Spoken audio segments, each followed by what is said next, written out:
And hello, everyone. Hi. And Hello. welcome. Actually, wait a second. Is our audio on? I can't see my audio levels on this. Someone who has a stream pulled up. It's on. Okay. It's up. And welcome Slight hiccup, but we're here. Tonight's session of the Dark Veil. The Dark Veil. Yeah. Jeez. Starring Carla Elfords as Bellfire, Drew Dolan as Kwansang, Tyler Brinker as Dane, Mike Lewis as Eric Mugweed. Oh. Is that everyone? Oh yeah, because I'll see myself out. Thank you. And Mac None Anderson. for Mac Anderson. Bye. Yeah. As Rondon Timbers. And the Dungeon Master. Rondon Timbers. That's Brandon Rubio. Yeah. You did great on that, Mike. Man, I swear I Just heard teasing it Mike. before. But I knew exactly what he was talking about. Yeah. Yep. All right. Any announcements before we get started? No carding None. this week. Tonight's episode is brought to you by How Much I Love Chipotle. We are in no way affiliated with Chipotle, and they are in no way affiliated with us, but I had it for dinner, and I'm still riding that high, so... There you go. Hey, Chipotle, if you want to sponsor an ep, we're here. Just saying. And So good to this my to God, I Chipotle. love we're here, and Chipotle. some of us are queer. Chipotle is my life. Guess which ones they are. Don't do that. It's Let's move on. Oh boy. All right, so without further ado, let us get into this episode of The Dark Veil. So, when we last left off, our group of adventurers, having finished the Crumble Crag Inn Dart Tournament of Onor, Kwansang stealing victory, pretty much unopposed by Ursel. It seemed like the hardest matchup you had was to who was I almost it? lost. It's probably It was the Oswald. third round. The third round, yeah. Is that the knight? The knight's the one who gave me the most trouble. Actually, it was like 11-10. Oh, okay, yeah. So then it was, So it was Gary, and then it was Derek, and then Sir Edrix, and then Oswin. So Edrix was the hardest opponent then. Oswin and I were still pretty close, but Edrix was the one who kept it like a point. Where did my notebook go? There it is. Yeah. Maximum Shortly after Derek. which, as the celebration commenced, there were these strange rumblings in the earth as Dane's keen perceptiveness tipped him off to something happening in the distance. And as you all began to celebrate, this quake, this seismic tremor, suddenly knocked everyone off their feet.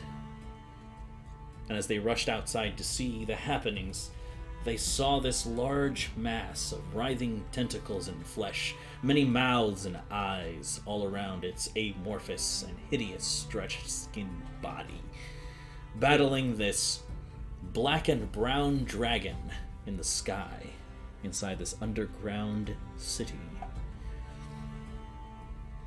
As this battle ensued, these strange bits of flesh were raining down on the city as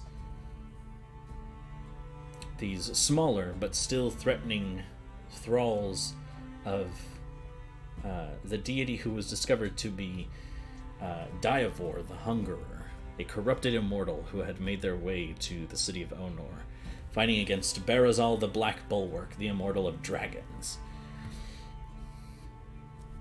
Excuse me. As the group did battle with these creatures surrounding the Crumble Crag Inn, and saving some, but not all, of its patrons, you each made your way inside after the battle, barricading yourselves to take a rest, as Eric began to scan the exterior, looking for any straggling survivors as the battle ensued, and the guards and the knights all took to their positions to defend Onor. It was soon after discovered that a phoenix, not just any phoenix, the elder phoenix known as Frorin, the immortal of fire, had graced Onor with his appearance. Fending off this corrupted immortal, along with Berzal, the Black Bulwark, together they began to push it outside the city of Onor. And as the short rest came to a close for the heroes, they looked towards their next step, towards delving into the great abyss of Onor to see what the reason was that Diavor had come to Onor. What was the reason? As Kwanseng knew that the gods would only trouble themselves if they had a damn good reason for being there. And that is where we pick up tonight's episode of The Dark Veil. So, The Dark Veil.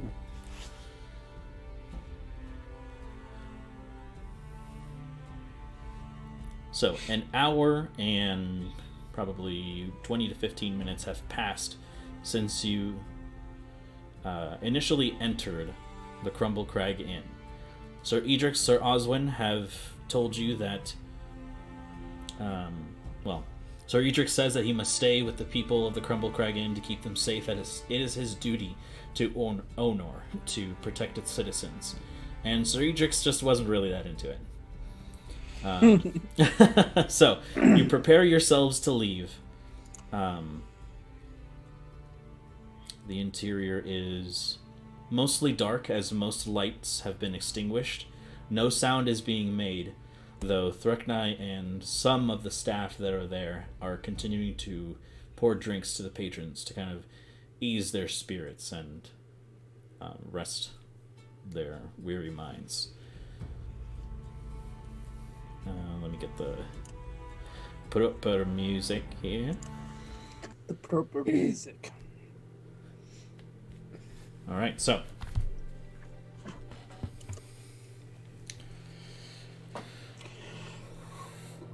What is your next move?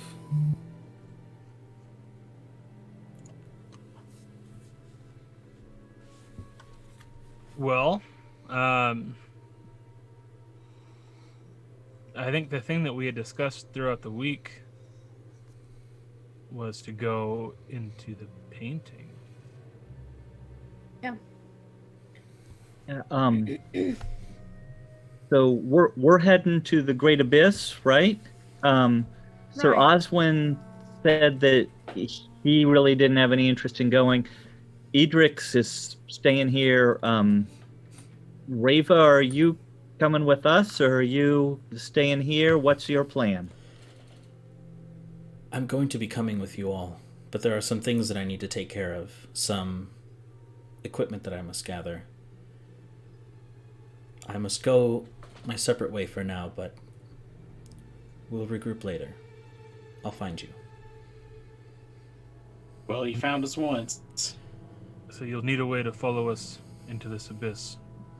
I'm told it's difficult to gain access. I have my ways. You want like a sock or something to smell so you can remember our scent? I don't think that's what she means, Kwansei. Also, socks come at a premium when they're that stinky. I had to work really hard to get them like this. One thing that might be helpful for you if you are going to be joining us is to have one of these, and I've got my curator's bag. This, I don't want to go into all the details because I don't understand them, but it gathers the essence of things that we end up having to fight if we have to fight something, and there's a guy who, for some reason, wants this stuff, and he gives us stuff in return. I don't, like I said, I don't understand it all. But without one of these bags, you're not able to gather that. And so, maybe before we take off, we could just get you one of these super quick. I can't say I understand it, but I have nothing to give in return.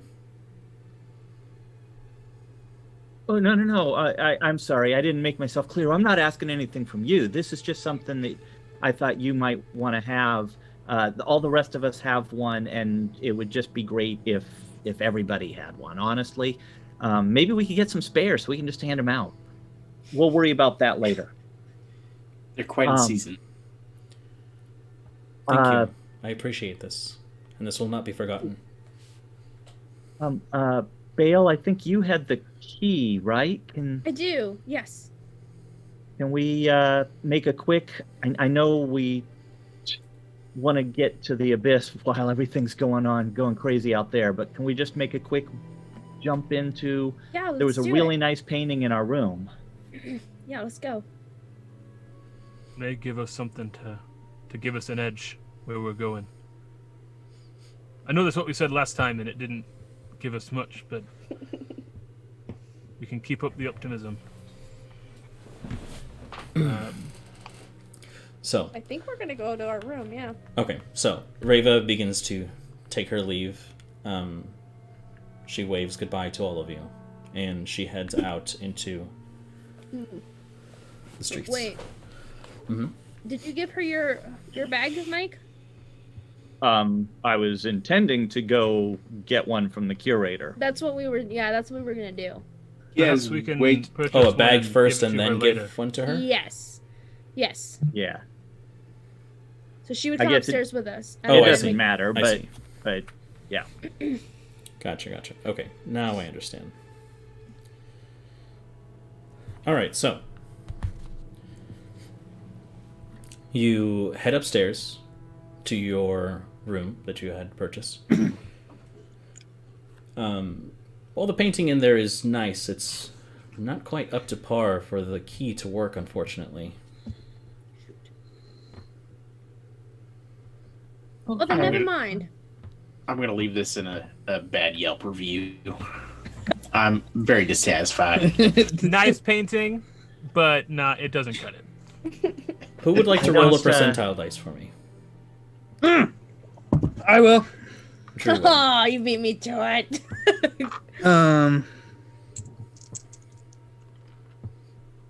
21. 21. Not in your room, but in the main bar. There is one right behind the bar, above. And it looks like it's just a cow. It's just a picture of a very nice cow. And it's about maybe 15 feet up above the ground. It's not a nice painting. The cow is very nice. Is the painting nicer than the cow? That is a nice That's cow. a nice cow. Nice boulder. He's I like that literally boulder. handing out ice cream to children. Very nice. While juggling.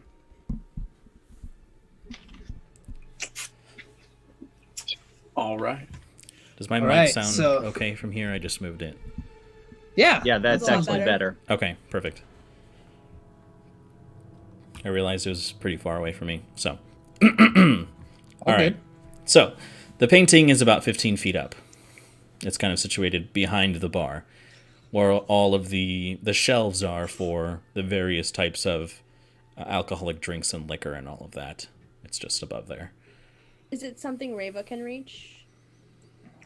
You said 15 feet? About 15 feet up, yeah. She's 6'5". Well, hold on. I can put someone on my shoulders. Oh, are you still big?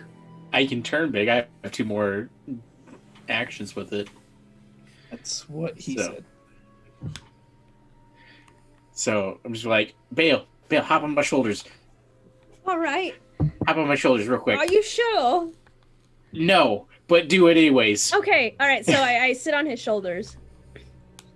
All right, And a this little is further nice. down than I was.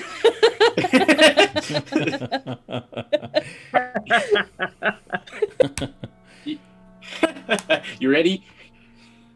All And I right. just grow. All right, so I'm just like holding onto his head, like. Oh. sure, and he gets larger and larger and larger until you can pretty much reach it at your height. It's still about 2 feet higher than you are right now, but you can reach it if you Yeah, I do extend that. your arms. I'm just scampering up the wall. Sure. All right. Oh, duh. Well, why didn't we do this in the first place? Because Eric, this you was should more speak fun to up. watch. Oh my god. All right, so Balefire, you extend the key. I bring the painting down so that people can get in. It's a pretty No, large just painting. Keep it up there. Oh, is it? Mm-hmm. It's a cow. Don't. It's a Those are cow. pretty big. Yeah, Rondon could probably grab it from here. Yeah, I'm gonna just reach up. I Sorry, didn't this. need to get on his shoulder. You know what? It's just It for the would- view. I It's flavor. thought you might like it up here. I do. I It- really do. It's Thank really you. cool up here. I just You're- give him a kiss you're on the welcome. top of his head. Okay. That was very nice. Thank you. All right. And then I just shrink back down. All right, so you grab the painting. It's probably a good, I would say, like 8 to 9 feet long. Pretty large, but with your extended reach from your size, you can wrap your arms around it, bring it down, and kind of set it to lean across something there. All right. Well, now this is the time where you put the key in. Right. You can hop off my shoulders now too if you want. I mean, just Eric's making his way quite down like again. Yeah. All right, so I get off, All right. and then I hey Reba, watch this, and I stick the key in. All right, so you bring the key forward, sticking it into the painting. You can see the painting itself begins to ripple almost. And suddenly you can see that it glistens slightly.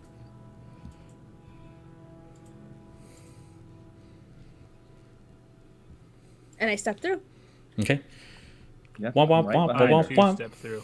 All right. Boom, boom, boom, boom, boom, boom, boom.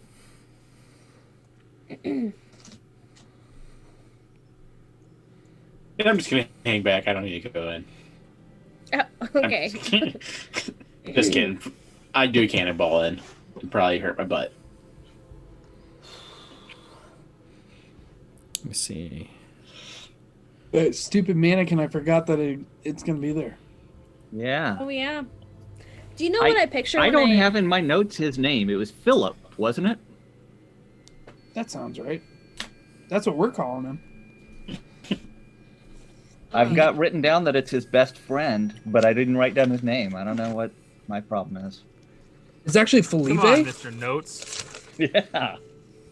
Mr. Notes. I like that nickname. Mr. Notes. Mr. Notes, that's my name. That name again is Mr. Notes. I didn't write down his name. All right, so as you step inside,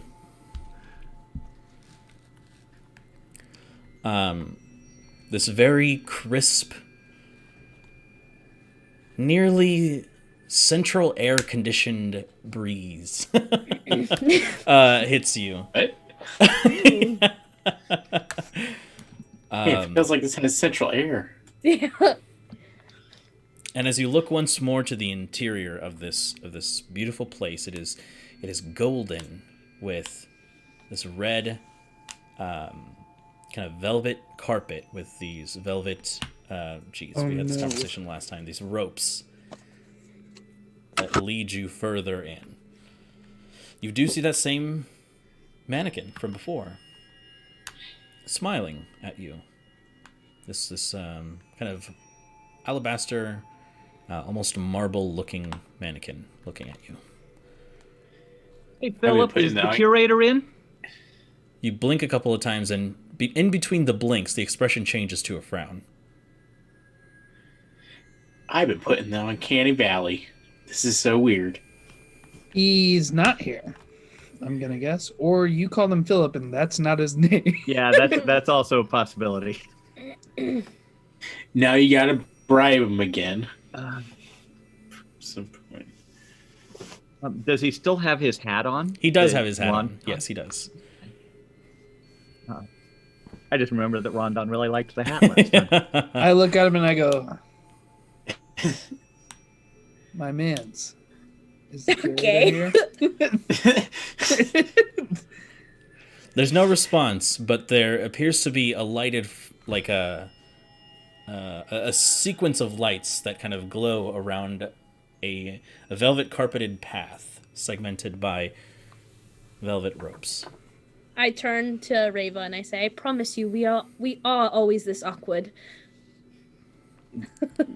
Yes. I look back at the mannequin and I say, "I'm sorry he called you Philip," and I keep walking.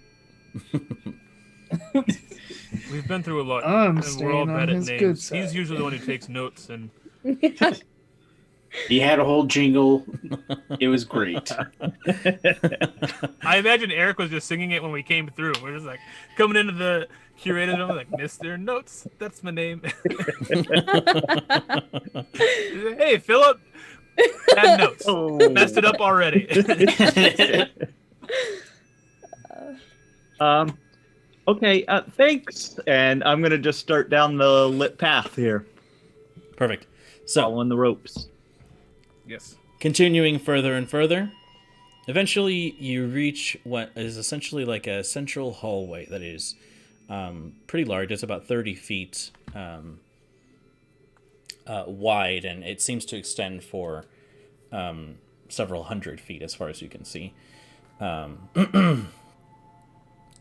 Eventually, you come face to face with the curator, who you all know is this white Aarakocra, wearing very fine clothing,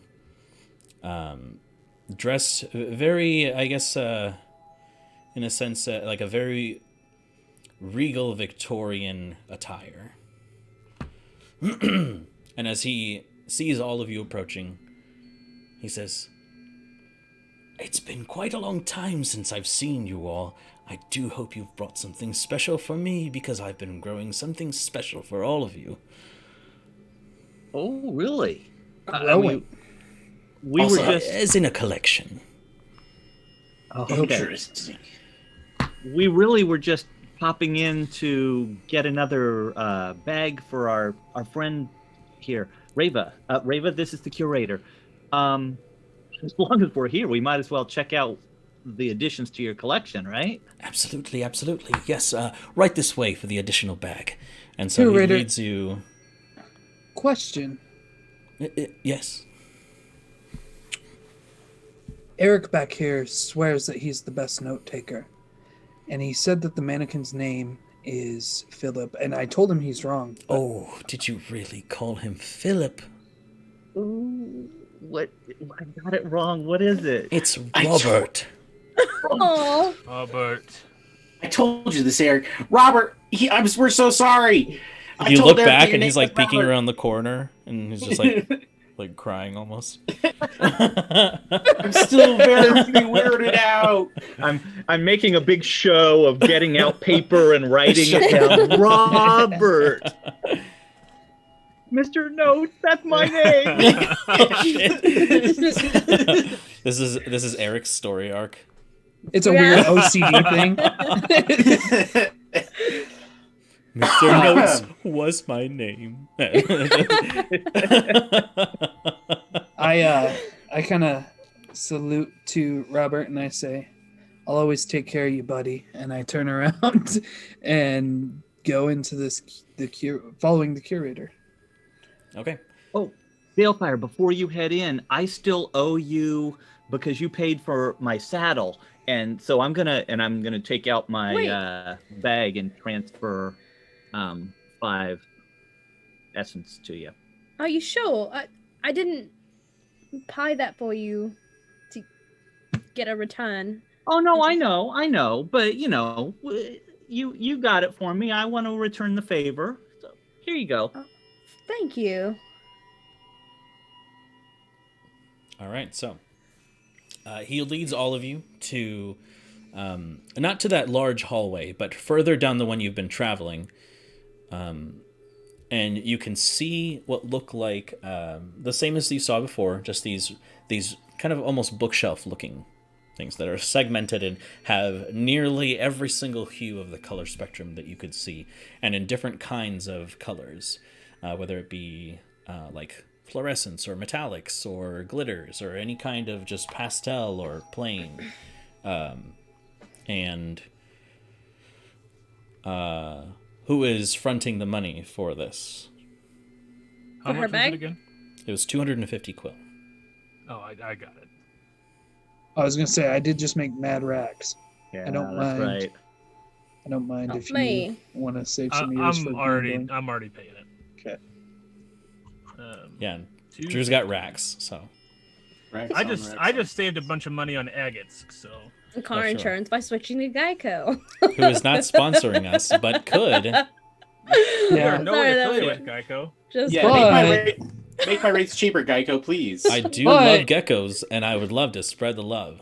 State Farm, if you're listening right now, this is your chance to sneak in for the kill. Bidding more. Anyways, Oh, here comes the general with the elbow. Guys, we really got to figure out how we can get our name on this podcast with viewers. anyways, so Reva steps over to the shelves where all the bags are located, and she said, I'll pick the one that's color redacted. Insert color here. Oh, yes. It's- It's quite a beautiful color, that Oh, yeah. redacted. It's just a void. There is no. It's just. I don't know. I feel like Rava would pick red. I've seen her war paint on not in game on Instagram. For those of you who want to go look at Miley's page. We'll see. We'll see. That's We'll let her Yeah. decide. Anyways, she takes the bag and, depending on her equipment, attire, whatever, she latches it to her belt. And there you go. Reva is now equipped with a curator's bag. Come on, chicks, let's go shopping.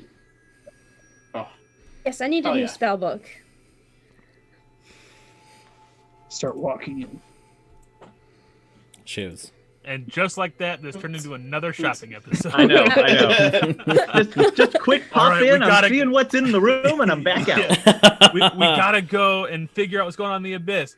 But first, But Yeah, money. well, okay. My spell book Shit. is soaked from when we were in the Guys. sewers. Yeah. The curator said he made stuff for us. Right. We gotta check it out. we gotta. We can't just ignore this. Yeah. Duh. Demand for attention.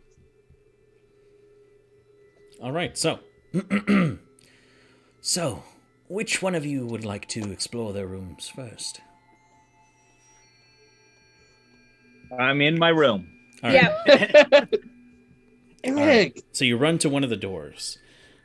Immediately upon twisting this diamond knob and opening it,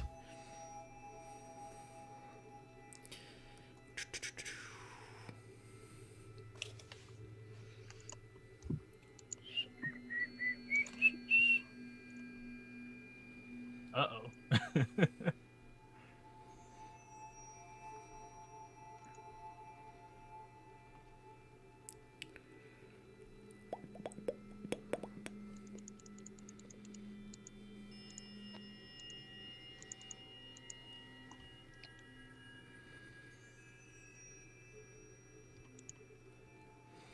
let's see.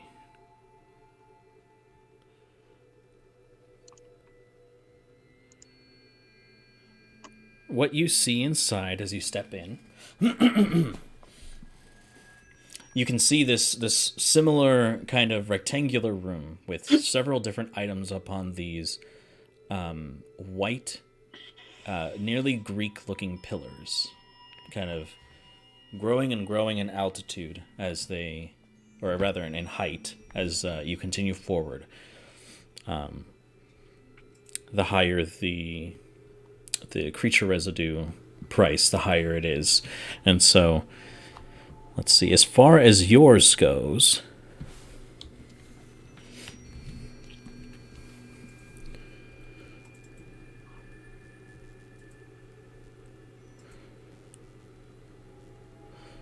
You can see some mana potions. You can also see these strange glowing bits of chalk. You can see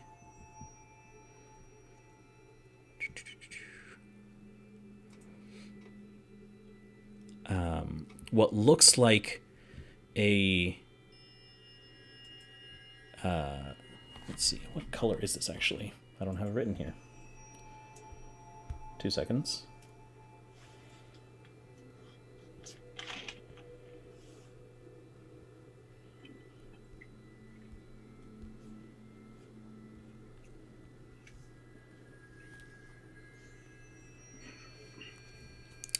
A folded black cloth that looks frayed and worn like any old scrap, but somehow different.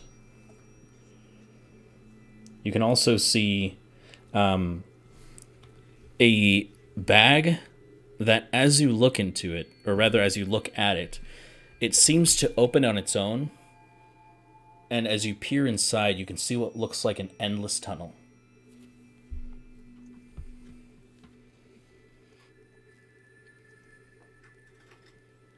Do each of these pillars, I believe last time the pillars had little, almost like nameplates that just Yes. titled the item and a cost on it. What is the chalk labeled? The chalk itself is it's 10. And how much is it? This item is named Chalky Talkie. Love it. Mm-hmm. Okay.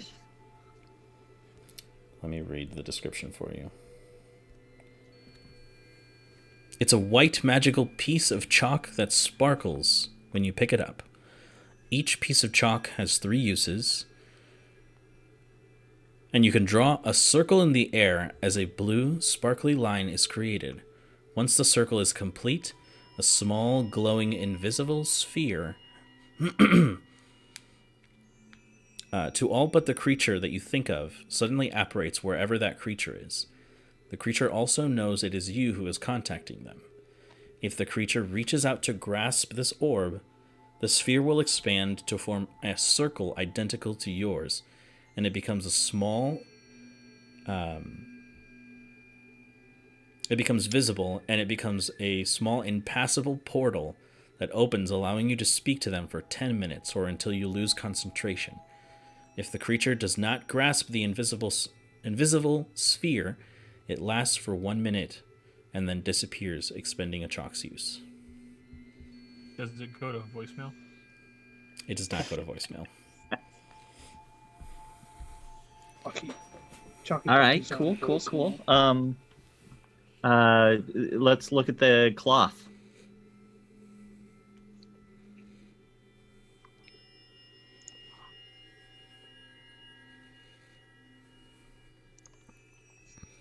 All right, so this folded black cloth, when worn over your eyes, grants you sight that pierces normal and magical darkness for a range of 60 feet. The side effect of this, however, is the appearance of dark veins that originate from your covered eyes. Man. It is referred to as a band of darkness. And what's the cost on that one?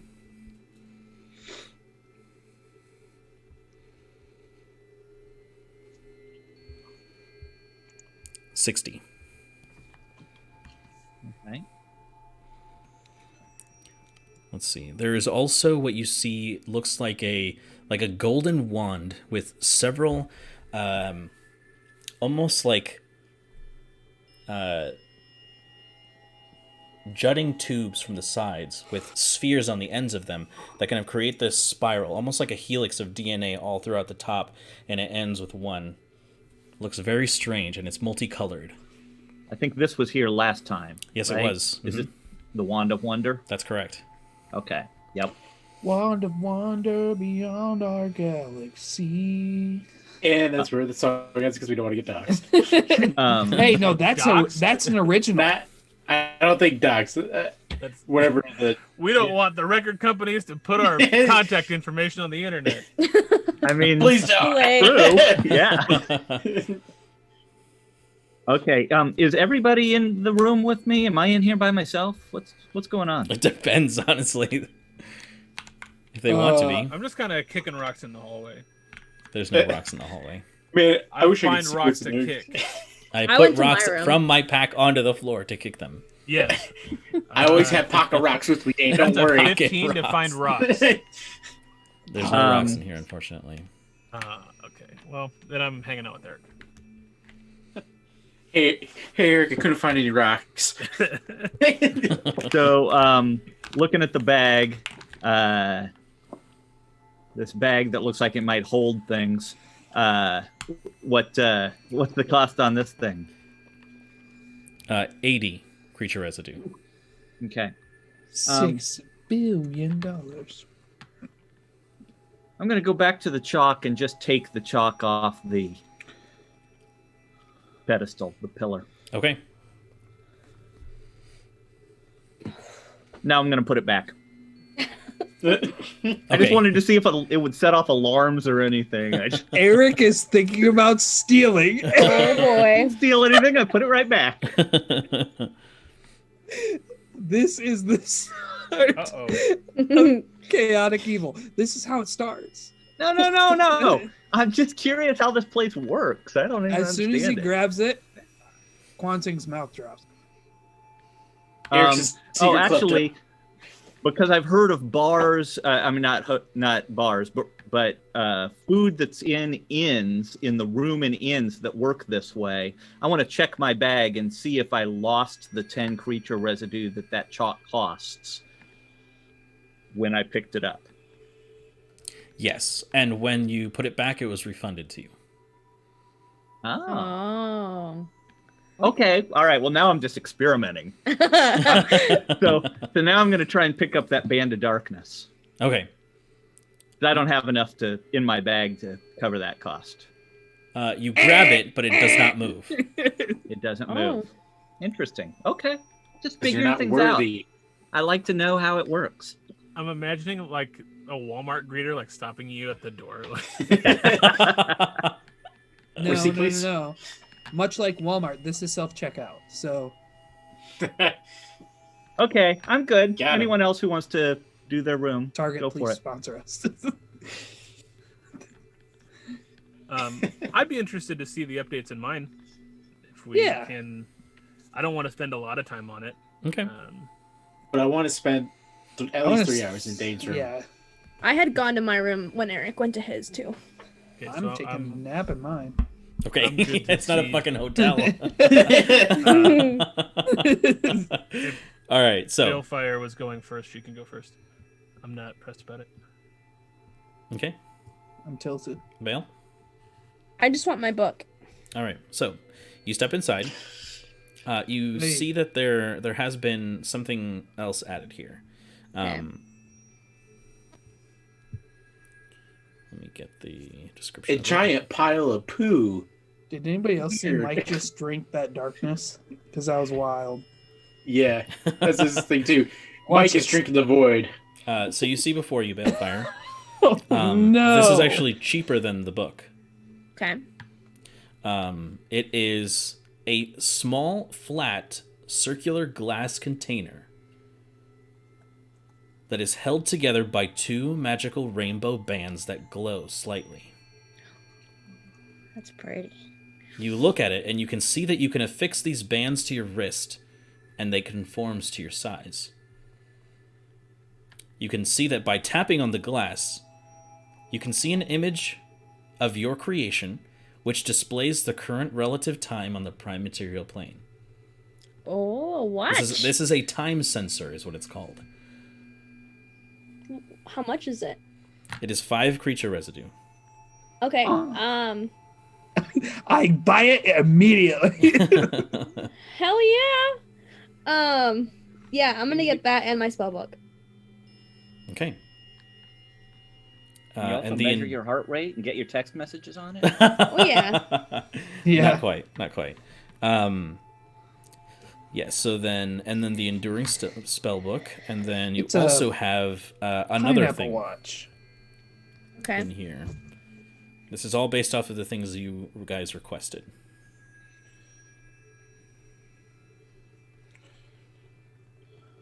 You can see these intricately crafted glasses that hold an enchanted lens that allow you to read from spell scrolls from different classes as if they were from your spell list. You cannot, however, copy spells from other classes to your spellbook in this way. The base lens for the Eyes of the Arcanist hold up to first level spells to be read, though this item can be upgraded to read higher level spells. How much is that? It is 30 creature residue. Nah. I'll come back. I have enough for the watch and for the spell book. So, does the spell book, does that have anything extra in it? Like, I know it's Does that have more $20? durable. Yeah, does it have like a spell already written in there or something? No, and you will need to copy all of your spells to this new spellbook. Ugh. Yep, which takes time and money. So this spellbook, along with anything written on its pages, can't be damaged by fire or immersion in water. Additionally, the spellbook doesn't deteriorate with age, and it can look however the fuck you want it to. Okay, yeah, I'll buy it because my spell book looks jank because it's been underwater. Yeah, no, it smells like doo-doo water. Yeah, so I've been walking around smelling like shit. Literally. With like a Febreze bottle in your pocket, and you're like... Ugh. You know, Bale, I didn't want to mention it while you're on my shoulders, but I'm glad you brought it up. Your book smells. Okay, It's got, so like, mushrooms growing out of it, which actually is a really cool aesthetic if you think about it. Okay, so I'm gonna subtract 15. Yep. And so you purchase both of those. So you can add Enduring Spellbook and Time Sensor.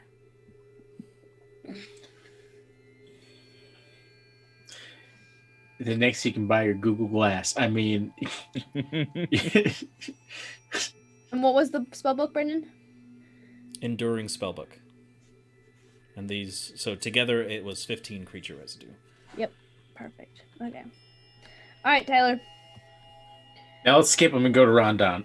Oh, all right. Did you say Alright. he was in his room already? No, you're good. You're good. I'll do my. I can wait. Everybody get theirs in. Yeah, if you want to be Mine's a gonna terrible take the person, longest. Tyler.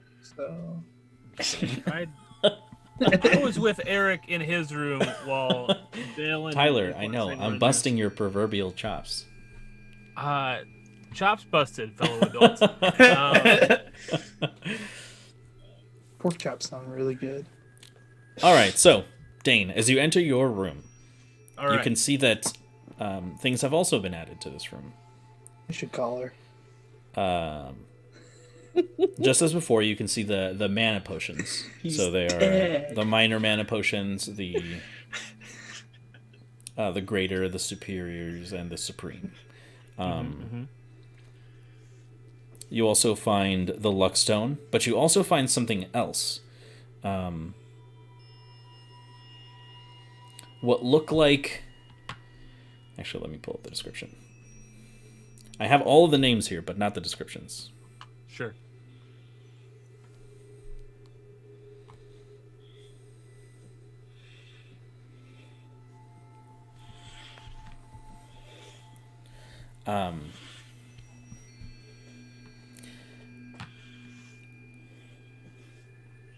They look like goggles held together by black leather straps and black dark lenses that give you regular dark vision out of 60 feet. And if you already have 60 feet, it will increase your range by another 60 feet. So this Okay. is regular dark vision. Right.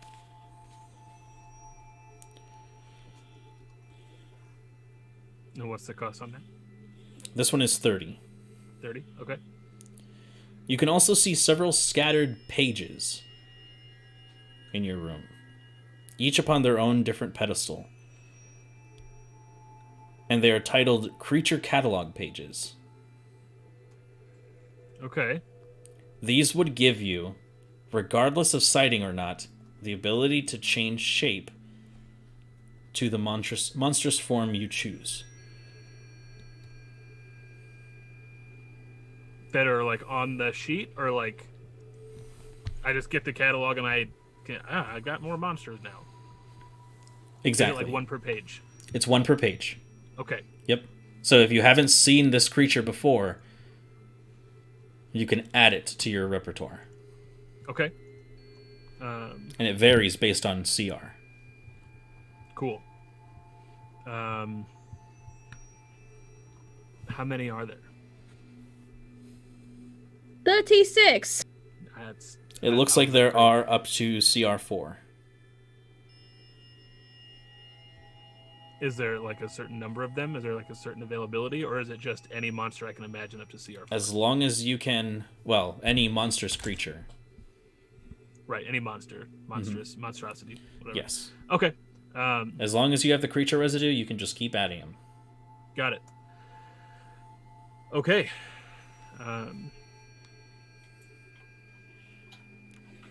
And then the books that you're already aware of. Blech. Was it wisdom? Wisdom, intelligence, strength, charisma, constitution. Oh, they're all available in each of our rooms? Yes. Got it. My previous notes only had like the relevant stats for each room or whatever. But cool. That is good to know. Okay.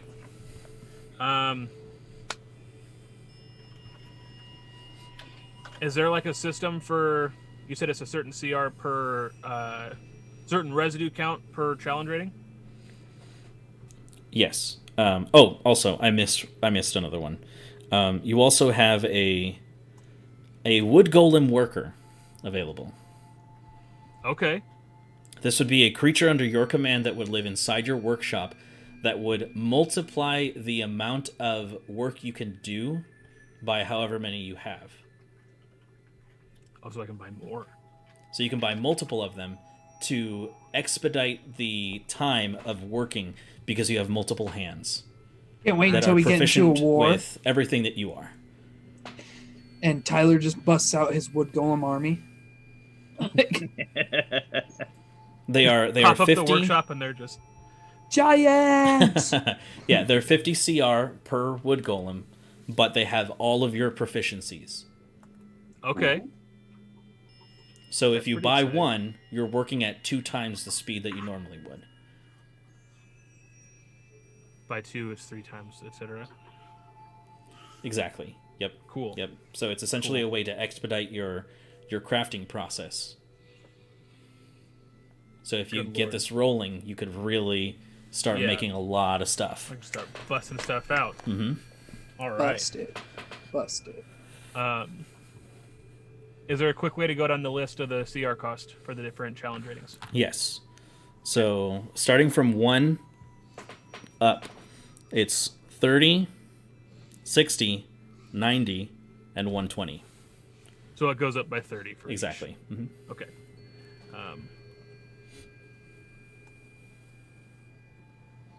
One CR. Okay, cool. I'm just taking notes. I don't have enough to afford anything today, so I'm just keeping track, and you are good to move on from me. Thank you, sir. Perfect. Guansing. Well, I guess it's my turn, and I walk into my room. All right. You step inside. You can see that you also have the Goggles of Night.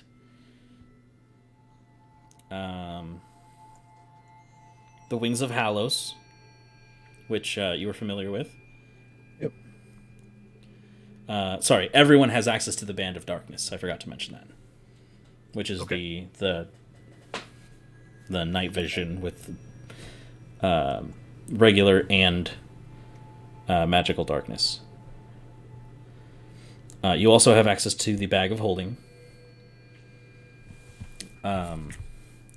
There are a couple of high-end upgrades that you could get as well. Yeah. That would greatly benefit you. You can see these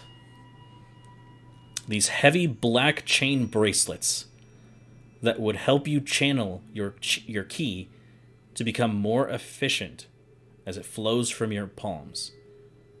It would reduce the cost of your air lacing forms by a permanent -1.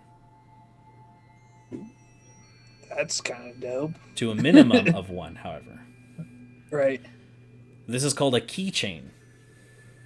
Ah! All right. Damn, he got you there. He got me. Yeah. How much is that? Given that it is such a huge upgrade, it is 100 creature residue. Okay. There is also another huge upgrade.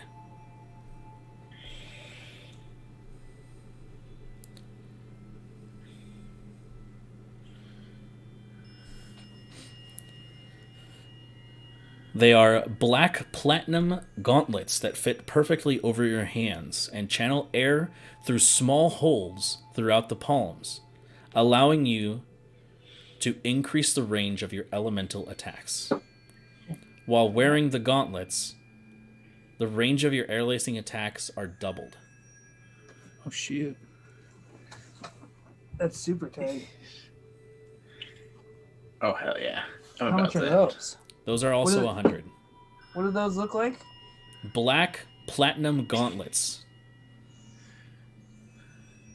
So they're like metal gauntlets that on the palms they have tiny holes where air can flow through. Oh, that's kind of dope. And so because they're like the air is being compressed within the gauntlet, it allows you to shoot your air further.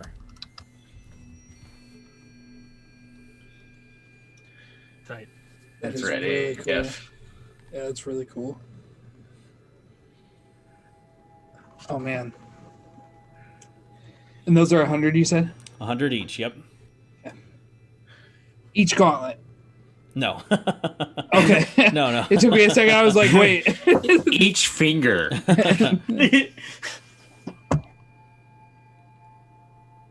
Dope. And how much was the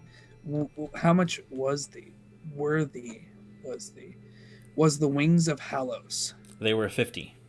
50, that's right. Mhm. Okay. Just wanted to make sure. All right. Perfect. Well, I will have to come back. All right, Quancy, now that we've got to see your room, can we go see mine now? Wait, I forgot one more in Carla's room. I Sorry. flipped a table. Oh my god. Sorry.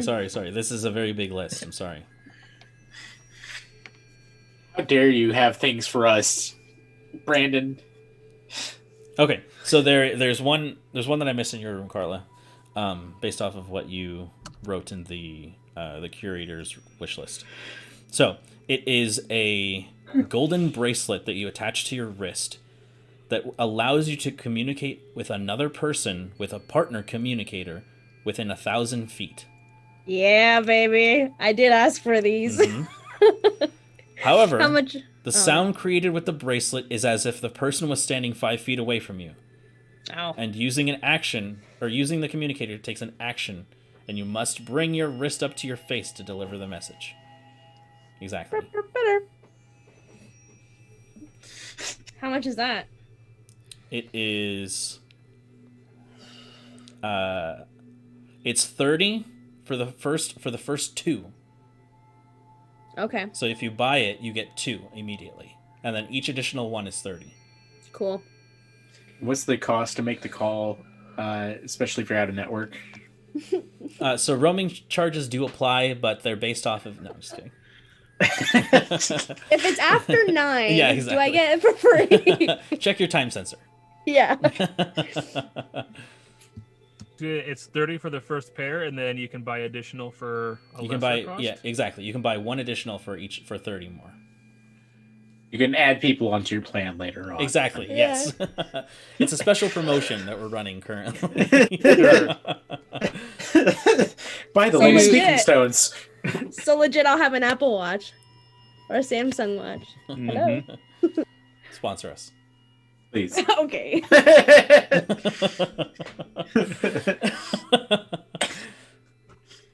Shameless plug. Yes. All right, Belle. Now that we ran back to your room, can we go back? Can we go to mine now? I'm antsy. All right. So, in your room, Rondon, Yes.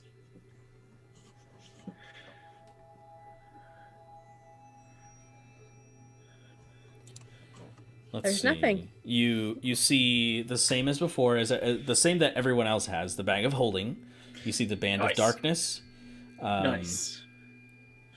However, there's one bag that is different from all the rest. Very nice. It is. Let me see. The bag of bags. It holds all of your other bags, That's including the bag of holding. It's a pocket blue dimension. tinted bag with what look like designs of snowflakes on the exterior. Ooh. And as you look at it, you see the name is the bag of colding. Okay. I love it. This is made specifically for your cooking needs, to hold materials and to hold meals for longer than the 3-day period that is normally allowed. Hey. The bag functions a little Rhonda. differently than a bag of holding, however. The bag can initially hold 30 charges worth of food. Each raw ingredient is the amount of charges equal to its hit die. So D12, D10, D8, D6, D4, up to 30. Right? You can store raw ingredients the same state they were put in, and magically prepared meals last up to 10 days as opposed to 3. Nice. Now, how about bodies? As long as it meets the requirement of the hit die, then you're good. Locked away. so a creature with a D10 hit die takes up 10 charges for the whole carcass. That's correct.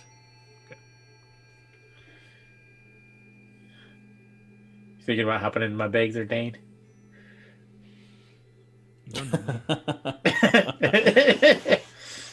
I do. For several years. We're best friends. It behaves Remember? similarly to a bag of holding. However, its space is not as large due to the fact that it can preserve food for such a long time. Got it. And how much creature residue we talking? For the bag of colding, it is 50. Got it. Mhm. All right, that'll be on my bucket list. Right next to this precious axe. One day I'll be worthy to hold you. Yes, the timber axe, as it is referred to. It is a very strong weapon. How much was that one again? This is basically like a legendary weapon. It's 500 creature residue. Okay, that's what I was remembering it as. One day, timber axe. And then I just strolling out. Okay, guys, I found a really cool bag. It has snowflakes on it. It's very chilly. I love it. Very cool. Very cool. Yeah, I mean, it is very cool. Yes, you're right. It was cold to hold. All right. Is Reva still with us? Yes, but she is playing hacky sack or something. Oh, okay. Because with, we're her, not. with her new creature residue bag. She just kind of Sure. Chilling out. Yeah. While Rondon and everyone was looking in their rooms, since I did my room first, I want to run down and just look at the shard. He had a room that had a shard in That's it, correct. Yep. and see if there's because I don't think I looked for this last time. See if there's a label that lists a price on the shard. The shard itself does not have a price. Okay. Then I'm going to get out my notebook because I'm Mr. Notes. That's my name. That name again is Mr. Notes. And draw the best, most detailed picture of the shard that I can. Make a performance check. Okay. I'm going to re-roll my nat 1. Okay. Because that's a thing I get to do. It's a stick. Yeah. That is a performance, you say. I'm just Oh, imagining. The 22. Nice. Wow. Excellent work. Your lines are great. All the composition of the piece, all the values. You use like a very, very detailed and intricate like a cross hatching. Perfect. Excellent. And Okay. I just imagine Robert just poking his head around the corner like, you couldn't even remember my name. just having that look on his face.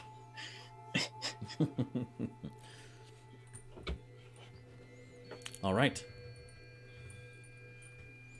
So, as you all exit your individual rooms, you are left once again within that large hallway. And you see Eric approaching from the other end, kind of his little halfling legs taking him as far as they can. Are you ready? Yeah, we've probably spent more time here than we should have, considering everything else that's going on. But yeah, I think so. The world's literally on fire right now. The whole world. I think the whole world, all four corners of it. Let's get to move on. All right, see you, Reba. Bye. All right, We and were so here. as you all exit, give me 1 second here.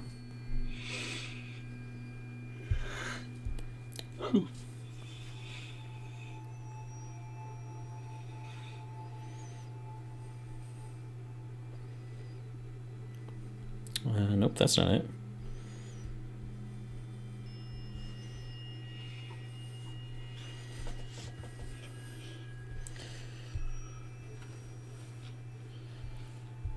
Sorry, this could take a second. Drew, do the thing.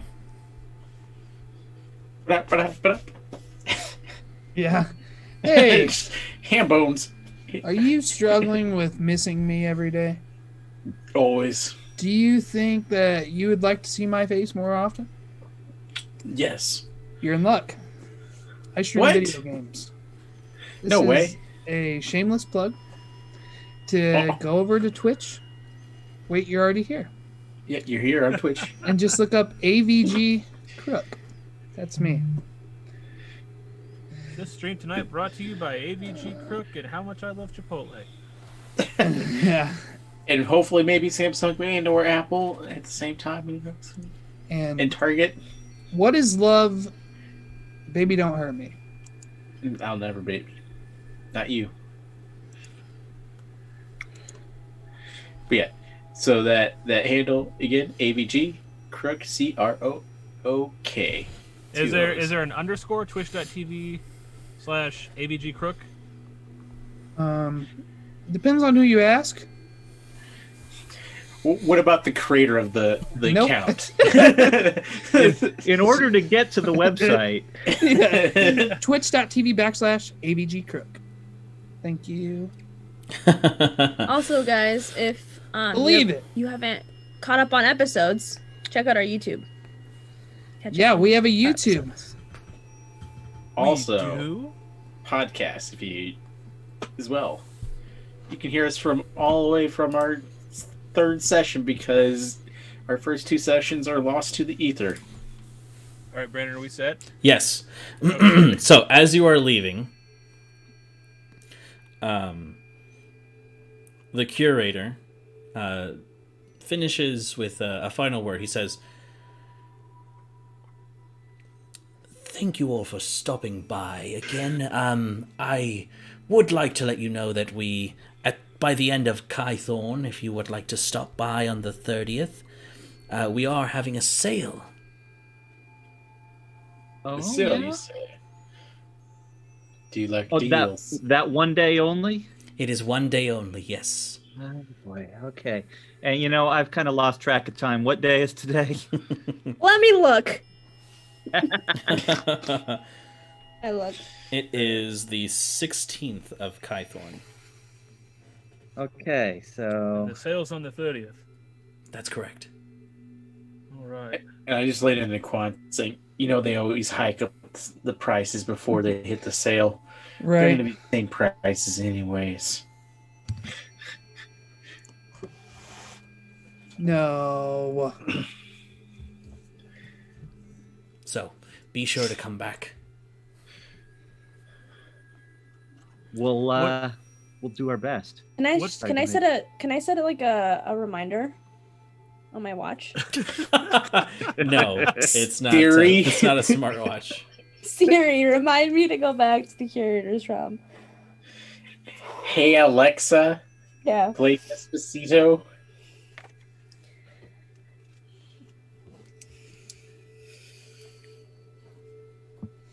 Curator sale. Kythorn 30.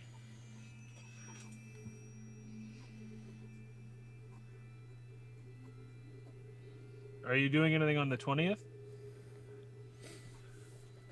No, why No, would I'm we do free. anything on the 20th? Kythorn's the 4th month. I just thought maybe. I don't know, some Oh, places do. wait Numerologists one and your minute. ways. I look at the curator and I go, "Hey, curator, do you know that DM guy?" We do not mention his name around here now. Well, listen, my birthday was last time we played. That's right. Was it really? Let me put an My- order through. You can see this large glass tube come down, and he reaches behind him. You can see one of those cylindrical-looking package things, and he opens it up, begins to scribble something down, puts it in, closes it, sends it shooting up the tube as this like suction of air just. Whew. A few And, seconds later, it comes back down. He opens it up, looks at it. You can see this scrolling on this paper with this like gold foil almost. He says, "I think this is for you," and he hands it to you. I pick it up. It just says, "I can do what I want." I'm making that up. I don't know what it says. I can't Not read. to worry. I've got a permit. Wait, that's Rondon. Yeah, Rondon Swanson.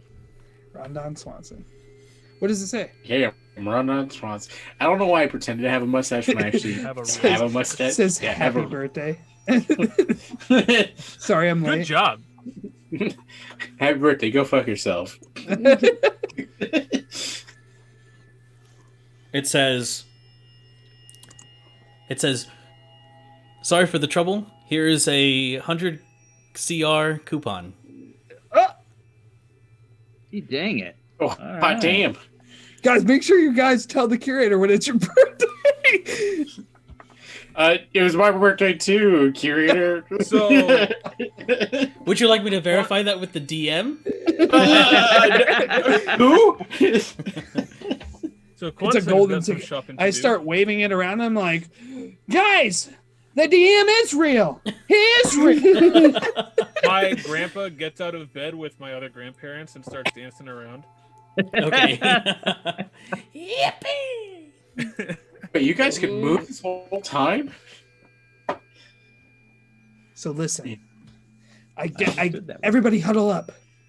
I look over at the curator and say, thanks. You can see as you look around the group that's huddled up, Robert is one of the bodies that you're all holding on to.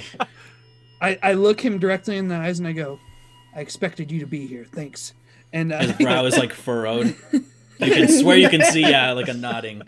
Kind of I'm like, guys, for my birthday, this magical entity known as the DM, he gave me one of these 100 CR coupon. This is good, right, curator? I hold it up at him. Yes. Oh my god. And I turn back. What are you gonna do? Well, here's my thought. Oh my goodness, this is overwhelming. This is overwhelming. Do you have a thought? Oh my goodness. Oh god. Maybe you should think before we huddle again. That's why we huddle. Hey, No, I there's like this gods haphazard fighting air. each other just outside this pane. Eric, chill. It's his birthday. Okay. Yeah, I forgot about the gods. I thought you were joking, but I forgot that's the real thing that happened. Okay, so here's what I'm gonna do. Let's rob him. The curator. Oh, This Robert! is a stick up. Robert, cover your ears. Robert's got a bandana on.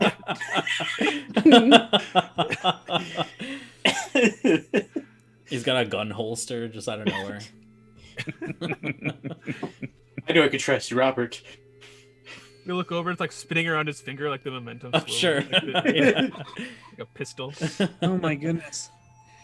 Okay, so the thing I want to do is not what I'm going to do because I need to be smart about this. What do you want to do? It's your birthday. Trust me. Curator! And I turn to him. Yes. I go,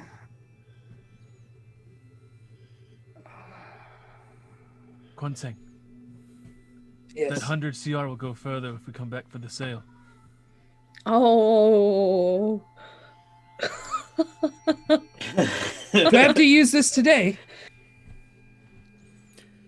You can redeem it today, but the creature residue will remain in your pack.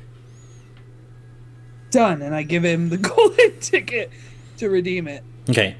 He goes over to the strange mechanism on the side of one of the walls, and you can see him beginning to put this coupon through, and this kind of mechanism sucks it in, and then it comes right back out, and he goes. He tries to fold one of the corners, and he puts it in, and it comes right back out, and he begins to kind of rub it against one of the pillars on the walls. Yeah. Man, these things never change. And he puts it in with two of his fingers, and it goes through. And it comes right back out. Do you have the head side facing up? Oh. And he turns it around and he puts it through. And this time you hear this whirring, this kind of this clanking together. And you can see this the sudden red flash appear on the wall, and he signals you over to come over, Kwansang. Okay. He opens Come your over. bag for you, and he pushes a button, and you can suddenly see that from a slit in the wall, this magical dust suddenly flows out and swirls into your bag. Whoa. How many of those do you have? Of what? Those machines. What machine? You look back and there's nothing there. Oh, In the future, we need to talk about this. I have a great business idea. I have a business. You're looking at it. or you're telling me this machine can disappear and appear at will, but the bill reader it's still out of date? Listen, Frustrating. they had to make financial decisions, Ron. I say the magic is there, the technology's catching up. Like, Yeah. Two separate ideas. yep. It's difficult getting them to work together. Now you're talking some common language. All right, Making some sense. we do have pressing matters. Are we settled here? I believe so. We'll be back on the 30th. Very well. I shall await your return. And do be careful. You're one of the very few customers that I have, so I appreciate your business. He just gave away why we should be bargaining with him. Very weird We're business only model. customers. Yeah. I'm not asking this out loud. I'm asking the DM here.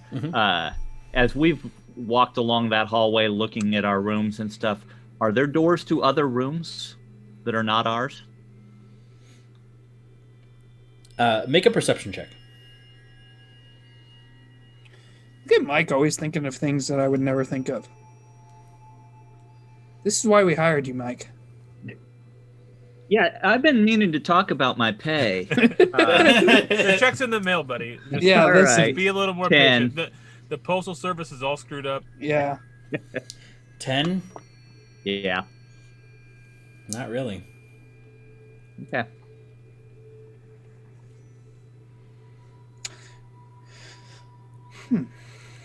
Okay. Well, thank you, curator. Dudley, always good to see you. And we're heading out. Deadly. Also, I'm sorry. What is it? It's Robert. Robert. I don't know why This that's point so he hard had- for me to remember. Oh, you said Dudley. I heard Deadly. Like, all right, Deadly, we'll see you later. Like, what kind of name is that? I'm just One imagining. with Muppets. Wait till he shows up in the war that we were talking about earlier. Sure. Every blink, he's just across the battlefield. Oh, shit. That'd be just terrifying.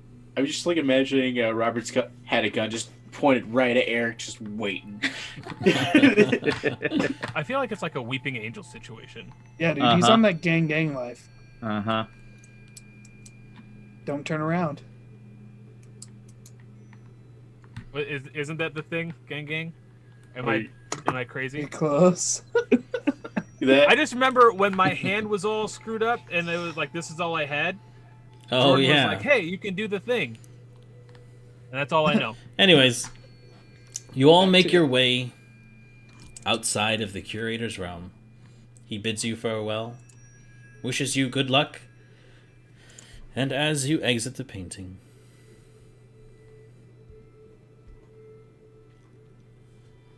so too does the key that was used to create the portal. And it goes inert for some time, as you are aware. Hopefully not 3 weeks. Right. I put it back in my pocket. That's all the time we got until the sale. All right, so you are back within the Crumblecrag Inn. 5 years later.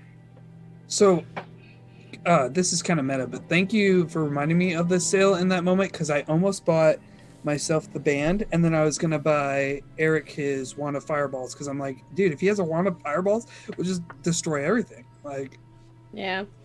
but Eric also made me light somebody's house on fire, so... Wait, whoa. You lit the house on fire. I didn't No, make you Eric. do nothing, man. I remember you being there. You light that house on fire now. It was the only way out. And then there was a whisper on the wind where Pip just said, do it. Yeah. And then, but behind that whisper, we just kept hearing...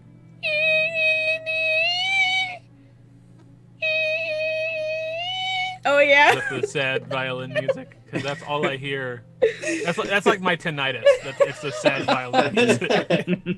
That's just the ringing that I hear nonstop. Dude, tell me I didn't just hit those notes, though.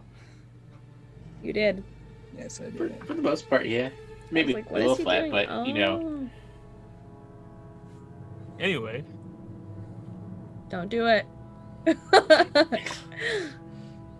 I'm just cooling off my back. Okay. I have a heater right next to me, and it drives me insane. turn off the heater. Well, that turns off the heat to the whole house. Oh. It's my vent. Forget about the rest of your family. Just turn off the heat. Yeah. Yeah, heck those kids. And the pipes. Forget the Yeah. pipes. Like, I know it's like 1 degree here, but like Forget about it. Forget about it. Is it 1 degree?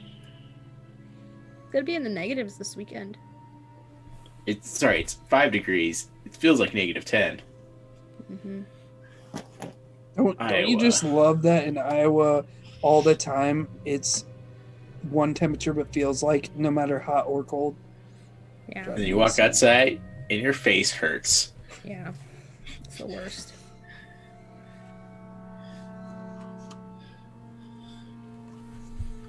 So, what's the next move? As We're you are gonna back leave the within curators round. You have done so. You are back within the Crumblecrag Inn. You can see the several patrons, Threknai, Sir Oswin, Sir Edrix. Hey, actually, question: what was their reaction to us? Or how are they looking at us now that we've stepped out of the painting? Sir Edrix, you can see, looks a little concerned. Oswin seems like he's seen weirder.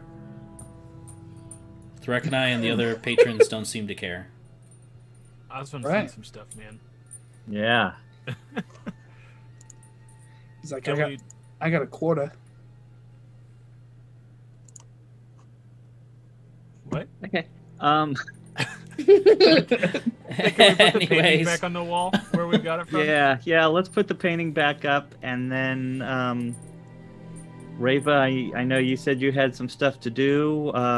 We'll meet up with you later. yes, I have some things that I want to do. Reva, can I come with you? I don't think we should be alone right now. I agree. Thank you. Just try to keep up. Yes, That was of a very course. Reva thing to say, actually. Yeah. Ooh, dang. Yeah, that was, All yeah. right. I felt that as soon as you said it. I was like, yeah, that's accurate. All right. Also, I'm going to leave the painting down here because I only got one more charge for my Giant's Might. So, We should take a long rest again. I know we can't, but No. Let's go. no, I get it back with short rests. Don't worry. Giant's Might? Because I'm a fighter, man. I just before we leave, I just turned to the guys and Never Please mind, be it's long careful. rest. You know we never are. no, and that's what worries me a little. Nah, we'll be fine. We do this all the time. We haven't died. Well, Dane died. The rest of us haven't died too often. Dane, we really need to work on you. But regardless, we'll be fine. We'll be fine. Do you see this smile?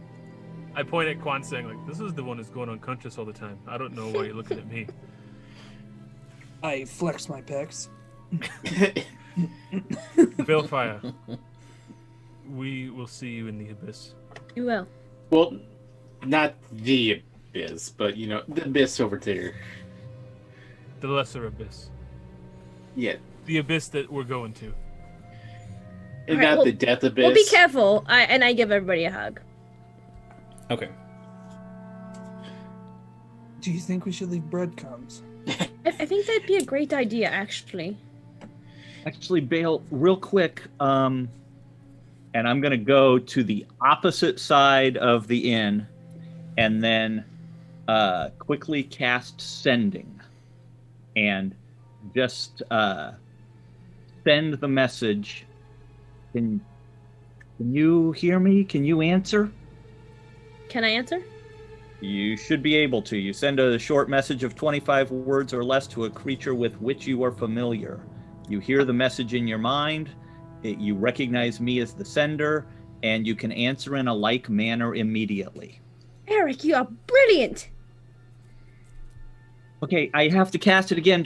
Now I'm just going to talk, if that's okay. But I can do this as long as we are on the same plane as each other. So if you went back into the curator store, I wouldn't be able to do this.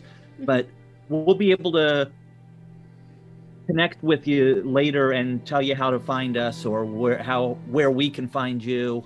So I'll reach out to you again later, okay? Brilliant. Okay, then I think we're off. We're off. We're off. Rava, take care of her, okay? She nods, and as Sir Edrix opens the door to the Crumble Crag Inn, they head out into the streets, rushing off to find cover as quickly as possible. And that's where we'll take our break. All right, boys, night out. Boys' night! Boys' night! All right. Now that we got that out of the way. Yes, we shall Right. return in how much time do you think, guys? 11:15. Is that good for everyone? Yeah, that's Sure. Okay, cool. We'll see you back then. Ooh.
And welcome back, everyone. We're back.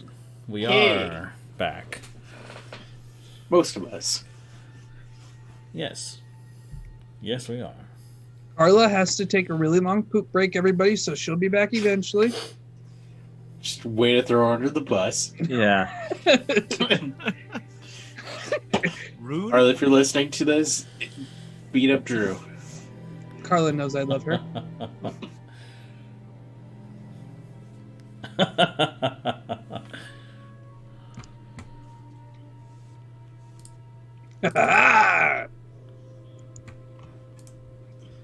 Making noises.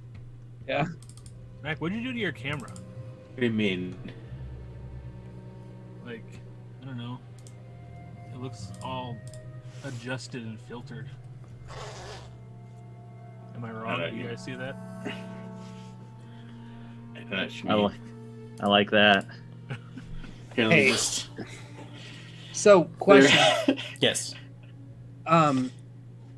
My class reunion sent me a Google Doc thing earlier today, right? And I was thinking about this. There's a section on there where it says nickname, and Chad, I won't be able to look at this because we're not looking at that anymore. But if you get a chance, tell me if you think that Thug Daddy as a nickname would be inappropriate. And This we're stream back. brought to you by Thug Daddy.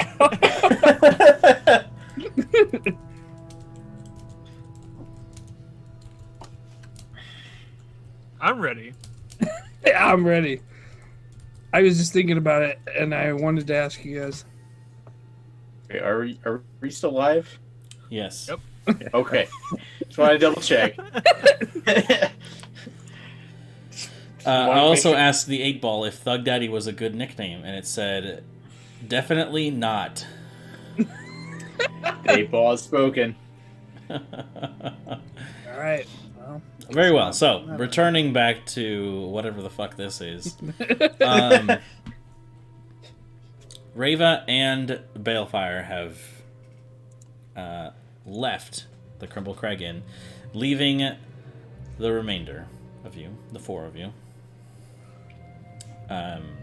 to make your way towards the Great Abyss, however way you wish. What would you like to do?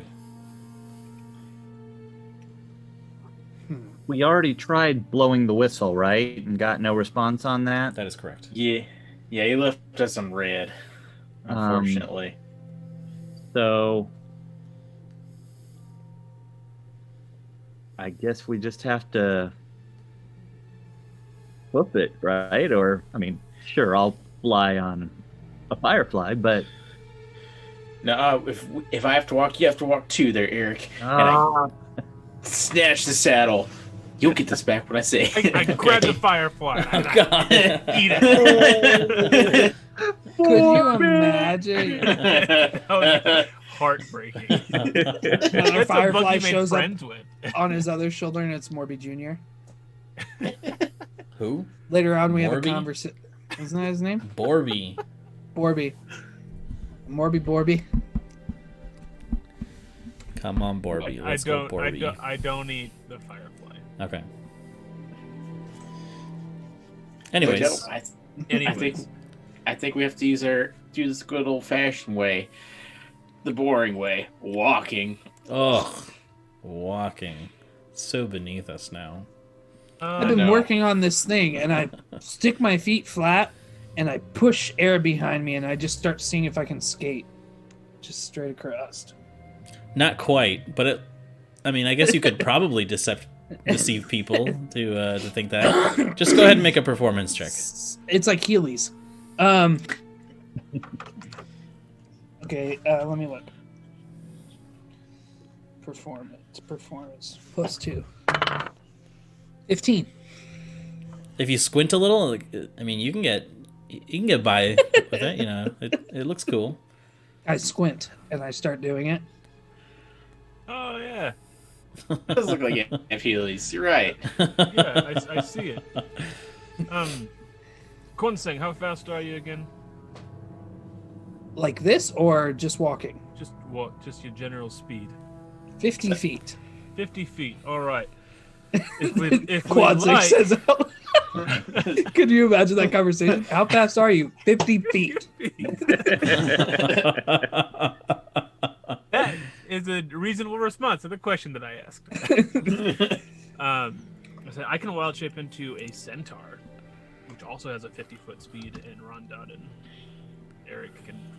2 small creatures can ride on me, right? Yeah. Yeah. Oh, well, I guess I'll ride on the Centaur Dan. I was hoping to ride on Kwansang. I mean, Oh well. you can if you want. Oh, I won't stop you. just turn to a Centaur, please. All right, you said please, and I used one of my monstrous wild shapes to turn into a centaur. All This right. is going great in the first 10 minutes of us being good.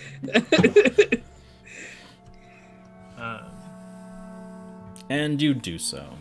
I do so, and I lower myself so that Eric and Rondon can climb on if they would like. Perfect. So, and I lean into Dane, and I was like, Dane, if you were to wear pants right now, which set of legs would wear the pants? I try not to think about it. Okay, I'm going to be really bothered by this for a while. I've been bothered by it for weeks. I've learned to sleep at night. I'm gonna also ask about your lungs, but that's a bigger subject for a later date. 2 sets, that's how I run so fast. Makes sense.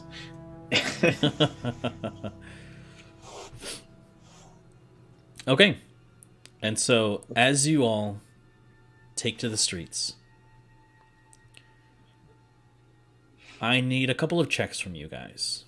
So, the riders will depend on Dane. Okay. So, from... Well, I guess, who is leading? Good question. I vote the same Rondon. Dane, put me up front. I hold Rondon out in front of me. And I just had, As a meat shield. and I'm just holding the Oculus Macabre in front of me. Just let's go. Oh, it's like have- Thor swinging it. But he's just. It's a dangerous weapon. Let me just swing it over my head. Dane, watch out. Just stopping its momentum is an endeavor. Fast enough. If he swung it fast enough above his head, could it be like a helicopter? If he swung it fast enough? No. Worth asking. Though that does give me a really good idea for an item, so thank you for that. Oh Hey, shoot! there we Let's go. A strength-based flight item. Let's go. I love it. I tire of this world, and he just leaves. Straight up. That's perfect. Oh Good shit! lord. So, who is going who's first, leading? Kwansing or Dane? I say Kwansang because he is only one person out of the 4 of us, and the other 3 are on the same being. Sure. So you're just more maneuverable, less momentum to worry about. Whatever you say. Right. So, Kwansing,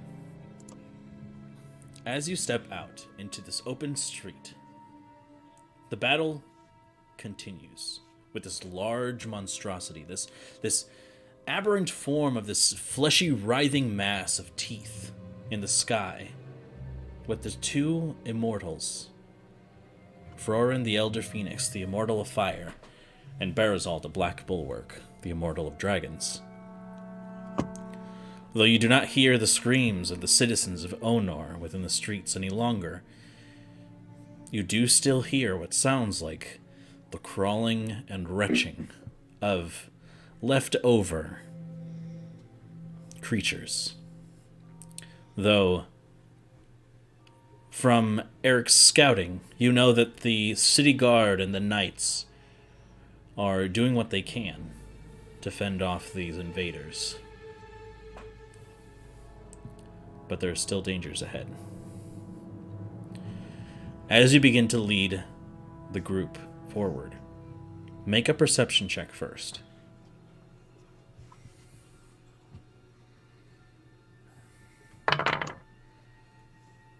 22.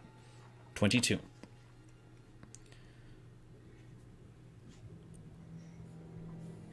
Looking around the streets, very keenly, your senses do not detect any horrors around you. Looking around,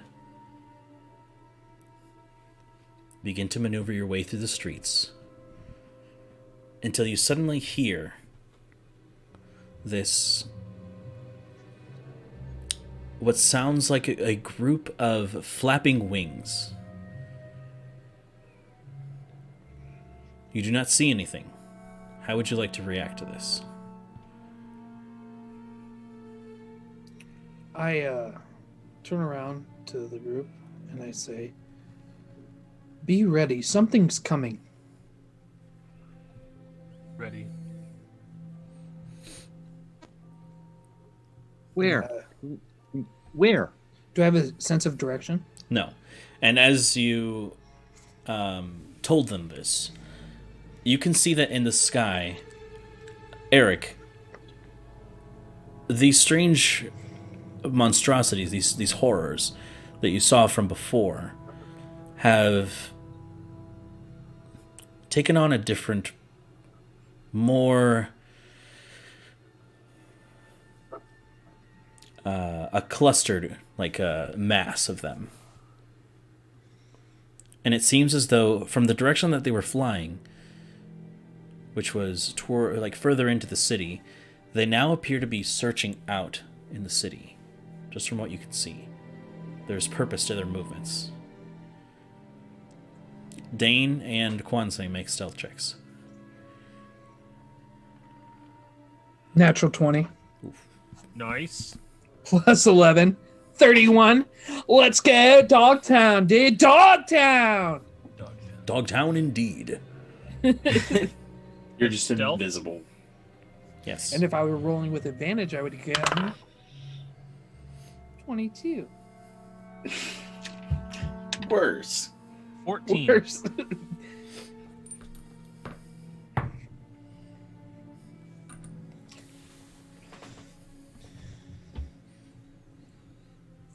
Trudging along, Kwanzaa taking the lead.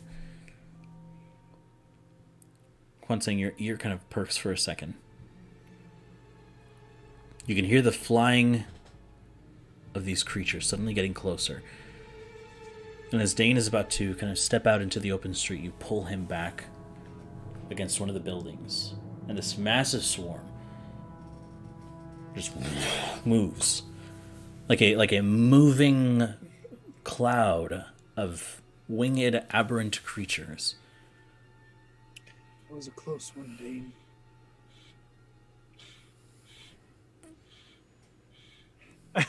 Stop laughing. I just did that. That was Scooby, not a horse whinny. I got the wrong sound that came out of my mouth. Kwanzaa, make a survival check. This is not going to be as good. 9 plus 3, 12.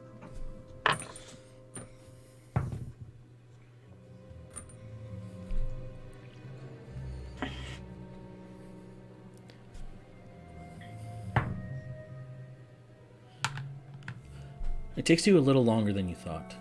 Maneuvering across different alleyways, different buildings. You can see groups of guards and knights fighting. Those same horrors from before. The mass of flesh and tentacles. As well as those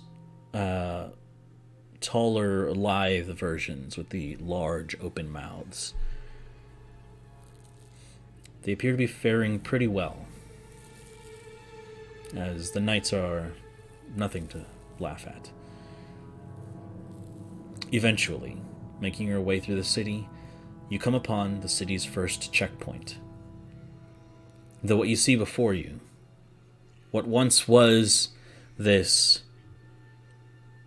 barrier of magic, of orange light, held together by these diamond-like orange crystals, you can see in the shield what look like large pockmarks.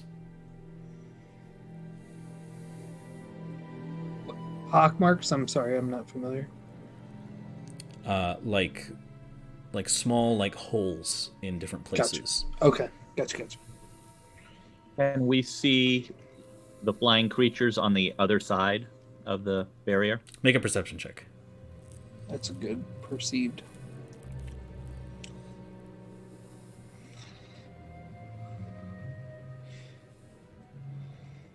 $14. From this side, it's very difficult to tell.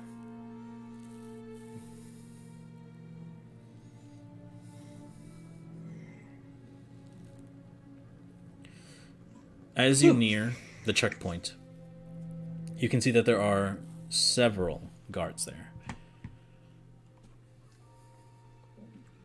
And you can see, I would say, maybe close to like 20 guards, 5 knights, and the rest probably around 50 citizens, just kind of at the gate, at the base. What you also hadn't noticed before, since you were kind of pushed through here rather quickly, is that that kind of entrance to go into Merchant's Maw, there is an inside to that wall, meaning that it's not completely solid stone. And you can see that guards and different knights and citizens begin to either funnel in there or come out as a kind of fortress, if you will. A barricade. Were those holes there before? You're not sure, but you didn't notice them the first time. I was just wondering if they were like archer's holes or something like that. I guess could I roll perception to see if I see anything inside of the holes? Or are we too far away? So I think maybe I'm not explaining myself as well. It's okay. Give me a second here.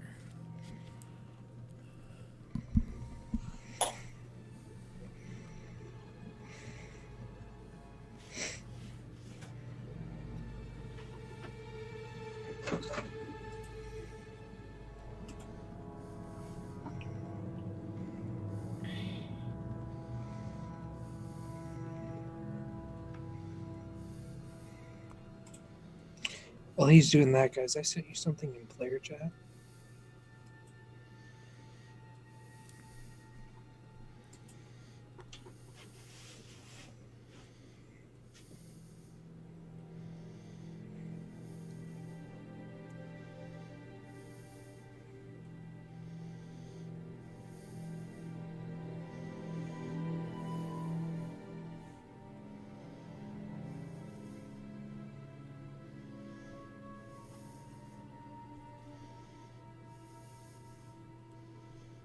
Hmm. 2 seconds.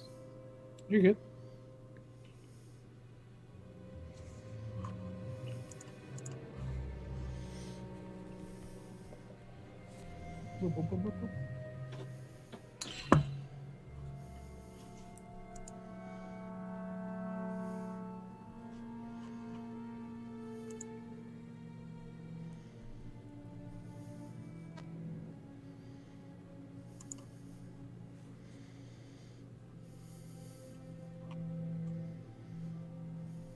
So the Super Bowl.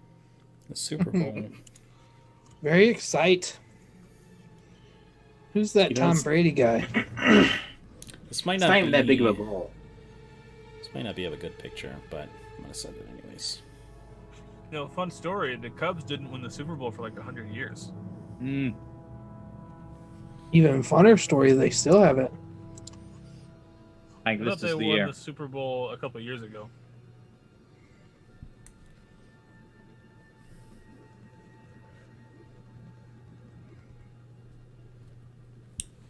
Maybe that's not good enough. It's like an arch. No. It's like an archway. Okay. But within that archway, there is a chamber that goes like to the left and to the right. Like into the wall. Exactly. I'm following. So Okay. instead of it being a 10-foot wide, a 10-foot thick wall, it's like two 2-foot thick walls with 5 foot in between them, and a Right. foot left over for a player to be named later. Exactly.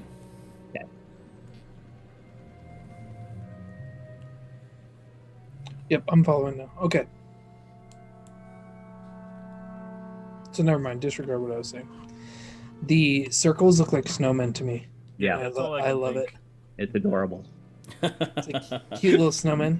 Bunch of Olafs protecting the front gate. Protectioning. Quit it, Samantha. Yes, so that is what you see.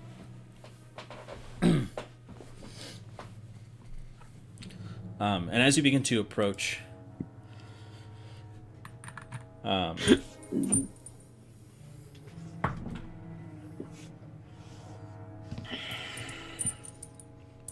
you can see some of the guards look you over. Dane, just make a general charisma check. All right. General charisma. I'm just double checking if the centaur has a high, because if the wild shape has a higher score than mine, I use that one instead, right? Yes. Okay. Well, they're even. So, charisma, So double it. 13 total. Okay. Okay. You begin to approach, and the guards begin to kind of look at each other, but your demeanor seems honest enough, and they don't question it, it seems. And so they let you through, along with Kwansing, Rondon, and I was just going to say Mugweed. Eric. You don't get a first name anymore. In case it's important to note, my top half is like clothed. Sure. I'm But you're not, still like- a centaur. Right. I get that. Just if it's like, I don't know. I imagine like a nude upper body would be received different than like, hey, I'm presentable or whatever. You know what I'm saying? Sure. What are you trying to make assumptions about other centaurs? Also, I've got Rondon timbers on my back, so Sure. That's fair. Yeah, so you're like a workhorse to them. workhorse. So they bring you into the fold. Immediately, you can see that in the other district, it is not as empty as the previous district. These flying creatures are more prominent here. And I'll say, whoever would like to can make a perception check. Like multiple people can. Sure. Anyone who wants to. Mm-hmm. Okay. I will make one. I'll see if I can't get a natural 20.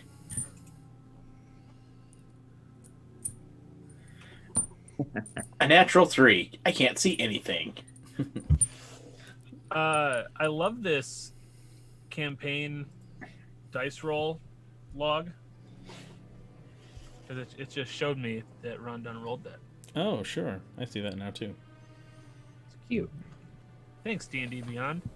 Yeah. Thanks, Oh. DDB. Now I can't budge my numbers. All right, Oh, so, just no. Eric, what'd you get? 2. Oof. Dane. Yeah. 23. Kwansing. 23. Oh. Wow. And then Rondon Authorry. Yeah. We got our perceptive boys and our ones who are stuck on Dane's back. Yeah, the Well, I'm just looking at the back of Rondon's Sure, head yeah. on the back. And Rondon Yeah. can't get past Dane's fat head. Yeah. hey, it's not fair. We're the No, Dan, two you got that on your perceptioneers. head. Yes. I don't know what in my head like. Rondon and Eric are facing each other on my back, and like Sure. Playing Scrabble. You got any twos? This is not how Scrabble works, Rondon. All right. As you kind of cross the threshold, There's still like a border around where most of the guards, the knights, and the citizens are. So there are citizens around that are in need of being protected, and it seems like one of these checkpoints is a little safer, or rather, maybe these people were just caught here when this all happened, and it's deemed too unsafe for them to continue onward on their own. But as you, Dane and Kwanseng, look out into Merchant's Maw, something very difficult to perceive is what looks like a cloud of one of these hungering winged aberrations, chasing what looks like a very familiar looking fly-like creature through the sky. The Derek? Mozzie. Derek's a fly too, right? Yeah, Derek is a Derek's fly. Mossy is a mayfly.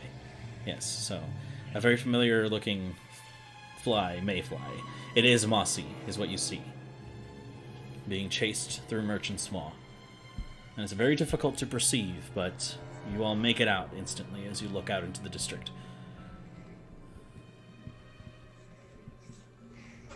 To help. I think I can help us. I pull out the whistle and blow it.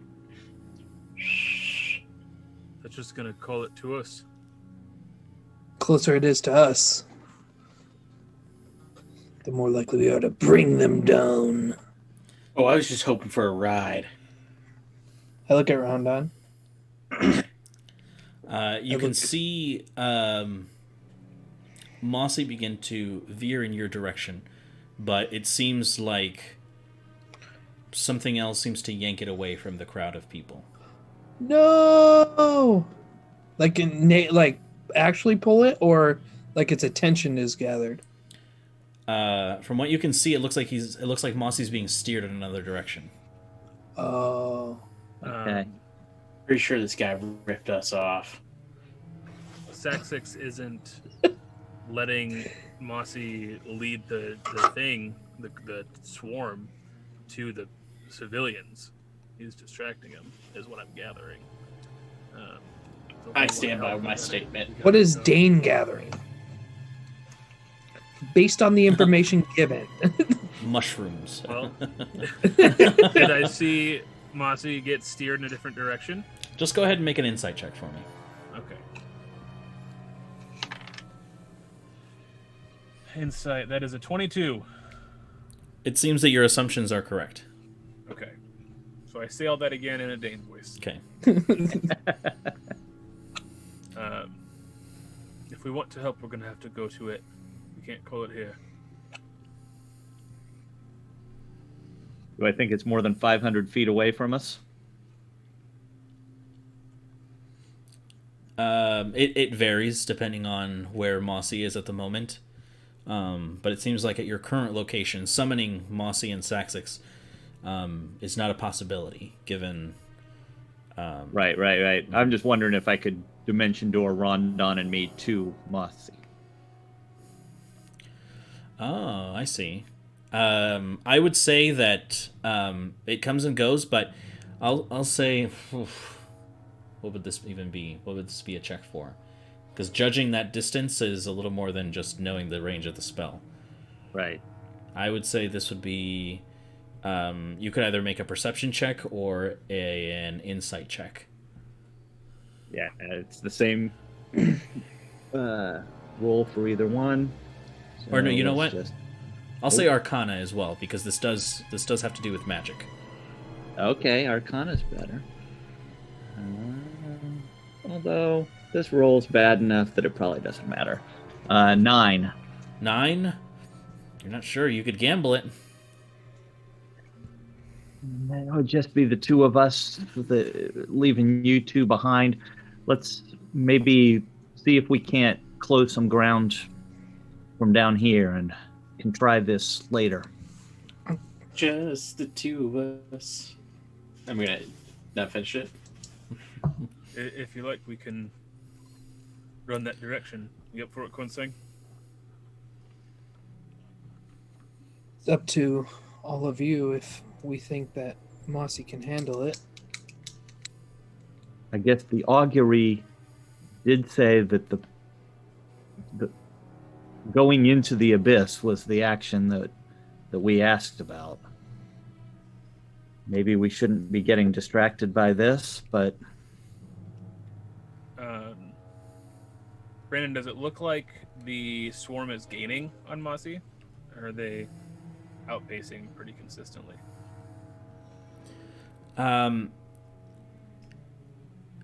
It looks like they're pretty neck and neck. Okay. It looks as though the maneuverability of Mossy is kind of helping get them off their tail. Okay. But it doesn't look like this endeavor will last long.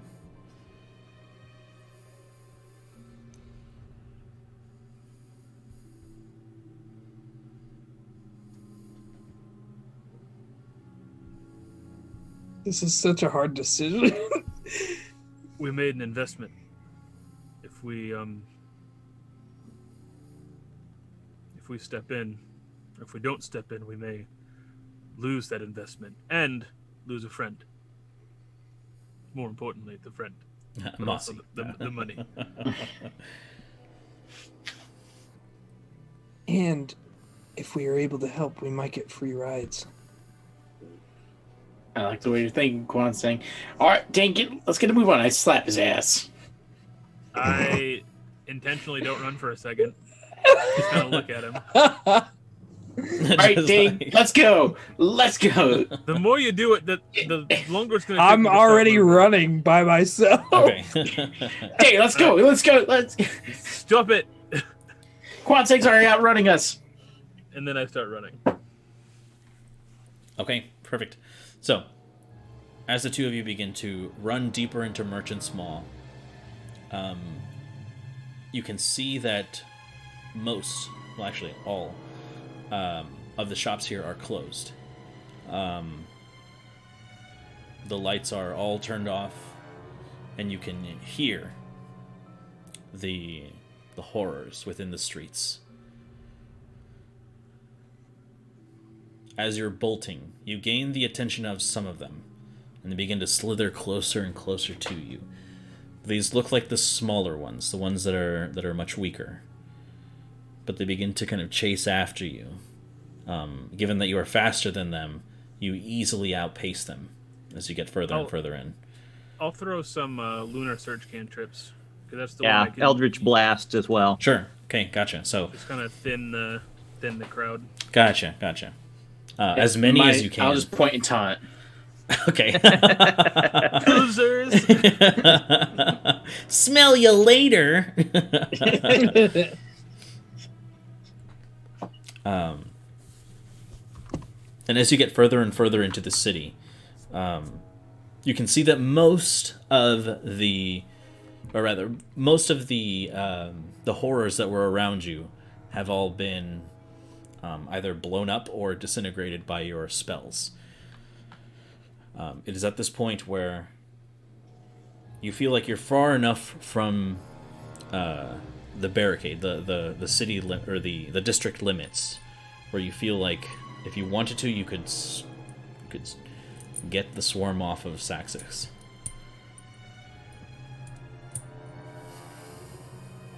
I'm doing the whistle.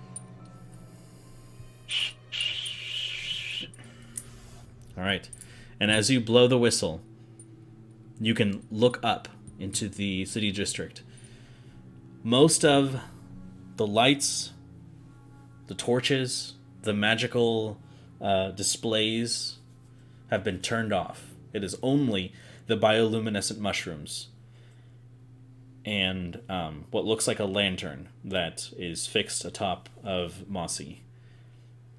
And as Mossy begins to head in your direction, I need you guys to roll for initiative. All right.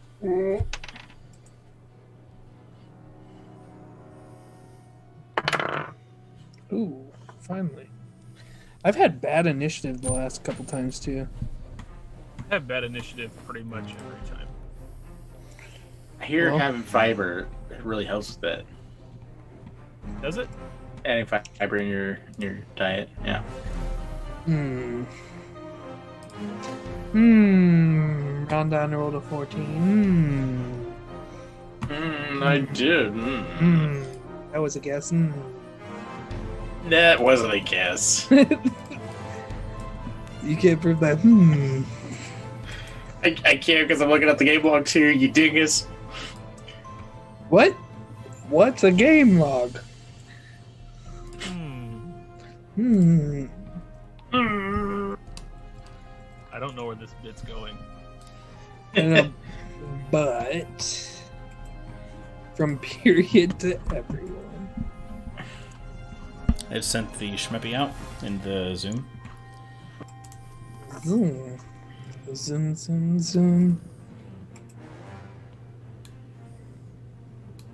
My supernova girl. Oops, some of these should not be here.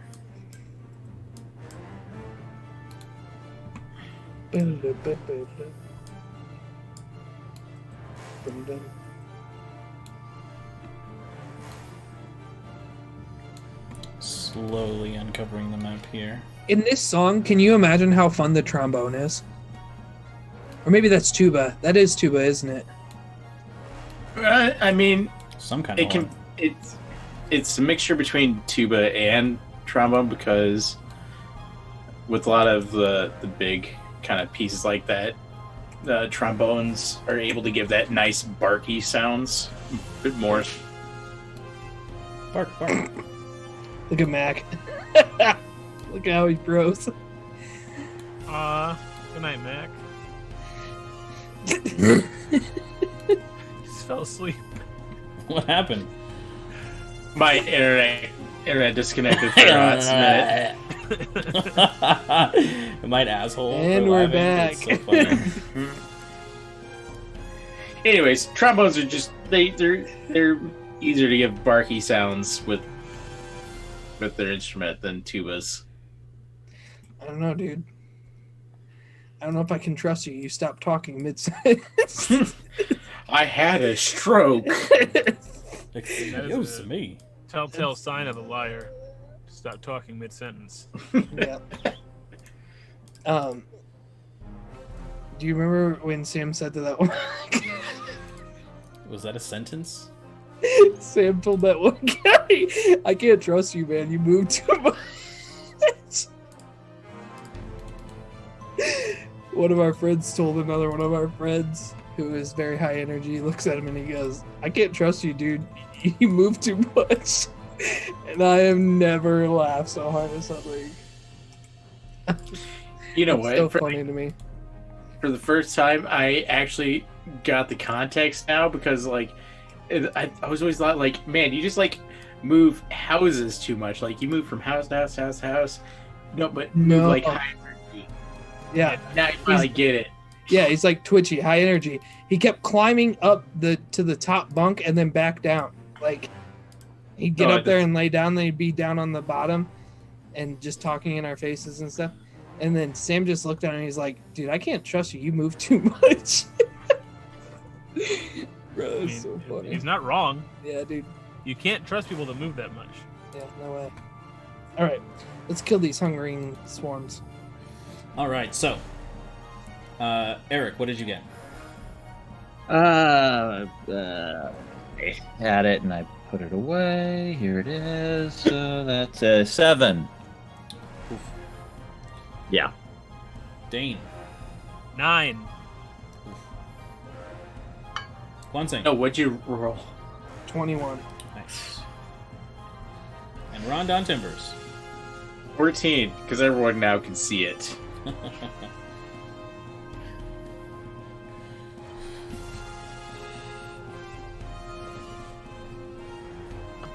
Okay.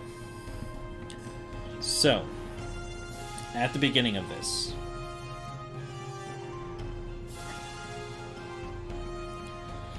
you can see that following this swarm are a few stragglers of these winged hungerers. and they use all their movement to catch up to Saxix and Mossy. After that, Quansing, your turn. What I obviously don't see the whole field. Could you just give me a quick line of what I see? Yes, absolutely. You can see several shops, most boarded, barricaded, closed, and you're not sure if there are people inside, but it appears to be mostly abandoned. You see a couple of horrors around you. Most of them have been kind of cleaned off from like your general vicinity, but there seem to be still some kind of crawling around in different parts of the city. You can see Saxix and Mossy approaching you at great speed, with a hungering swarm of these disgusting-looking. They look like creatures with a singular eye, with kind of teeth around the eye, these tentacles behind them, and bat-like wings. Let me see if this shows, but this is what you see. Wild. No, too gross. Let's see if Yeah, I can't forget initiative. I'm turning around and I'm running. Yeah. That's Nah. a Sorry, big yuck. Saxix. Hope you don't die. Yeah. Now that we're here, never mind. You're on your own. Let me send this into the Zoom. Good luck, idiot. Or not the Zoom, the... I have a Slack. feeling you're talking about Saxa and not Brandon. Yes. Let me send this to the Zoom. Good luck, idiot. Does sound like it. You're not wrong.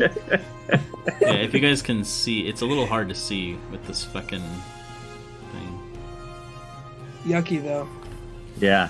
Yeah. I sent it in the Slack if you guys want a closer look. But but that is what you see, flying in both around the swarm and inside the swarm. It looks like this giant mass just moves together. So it's got one eye that's in its mouth? Yes. How does it eat? Through its eye. You know how turtles can breathe through their butt. No. I don't know that. I don't want to know. Tigers also walk in the water backwards. Do they? We'll talk about it later. Okay, so as I see this, I'm going to... When you say great speeds, I'm going to move up to, like, right here. And then I'm going to hold my action. But as... I can still cast a bonus action even if I hold my action, right? No, if you hold your action, you only hold your action. No, I mean, but can I cast a bonus action this round? Yes. Yes. So I can cast a bonus and then hold my action for next round? What is your bonus action? It's just Shield of the Sky. Yeah, you can do that. Absolutely. Okay. Is that the +2 to AC one? Yep. Okay, perfect. I'm gonna do that. Cast Shield of the Sky on myself. Boom! You just see like Kaioken. Just air around me though. Oh shit. Kyoken times. At least 5. at Brandon, least what are you five. doing? I'm sorry.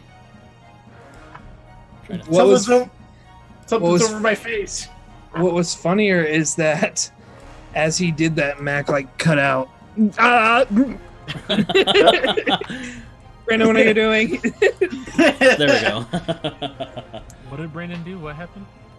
Nothing. All right. So, you use your bonus action. You cast Shield of the Sky. Go ahead and give an image of what that looks like. So as I'm running, I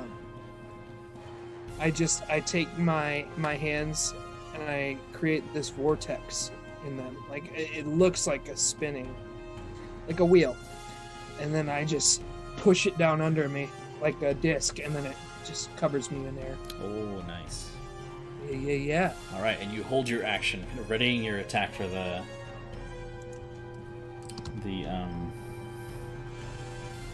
Evil. Evil!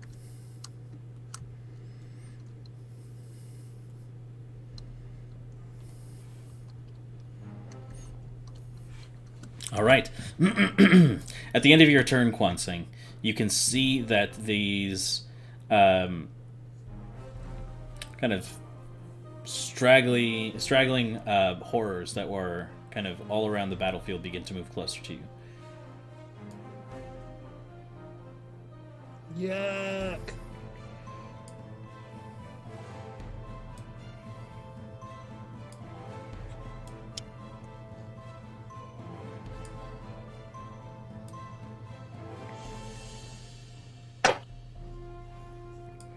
Using all their movement they can.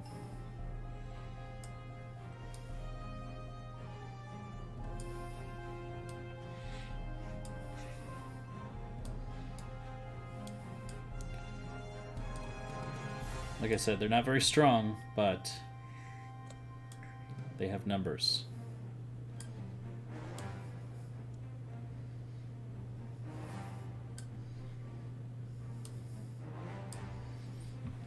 Okay, that is that turn. Now it is Mossy, and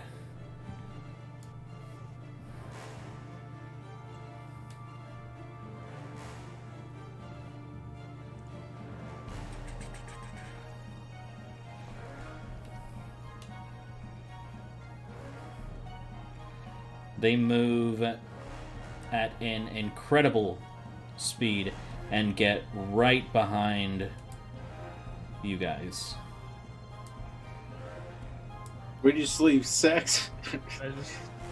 I reach up for a high five as they fly by. Okay, perfect. That is Mossy's turn. Now it is the Swarm's turn.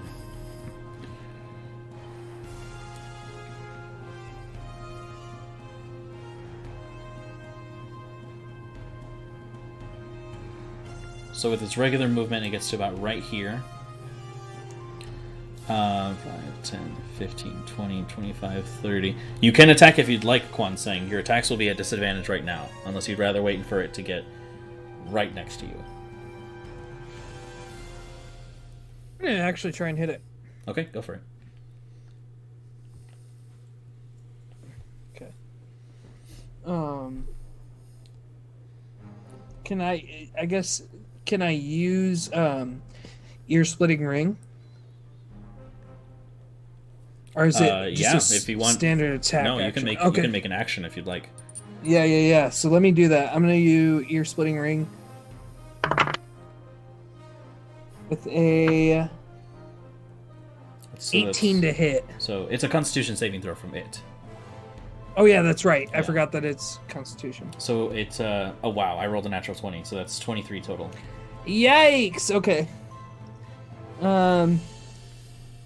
It still takes 48 thunder damage. Okay. Wait. Hold on.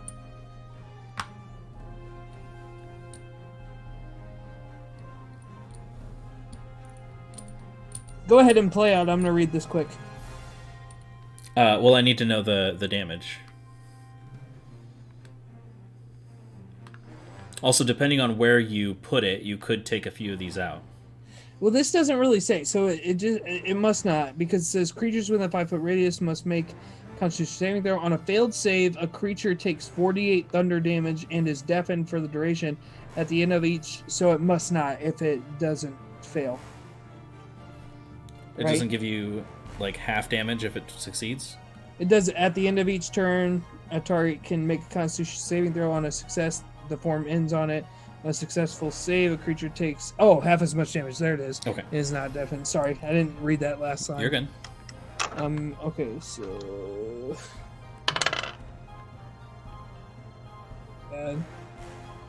12. Oh wait, I gotta roll all 4, right, and then half. 16 plus 3, 19. So it takes 9 points of damage. Perfect. 9 points of damage. And actually, if I place it right... No, that's alright. Right there is fine.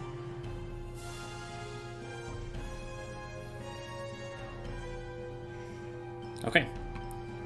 So where did you place it then? Because Would have been right here. Right? perfect. Okay, so it wouldn't have gotten any of the other horrors then. Right. Wait, I guess 5, 10, 20, 25. Yeah, 30. So that's where it has to be. Yep. Okay, perfect. All right. So you clap your hands, and this resounding, thunderous boom erupts in that space, causing the swarm to kind of dissipate for a moment, and then rejoin together as they continue their move. And they are going to use the rest of their move to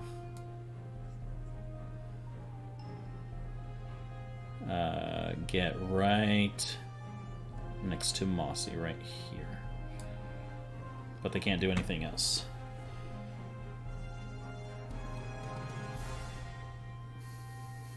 So, Rondon, it is your turn. Where'd Matt go? Oh. Oh.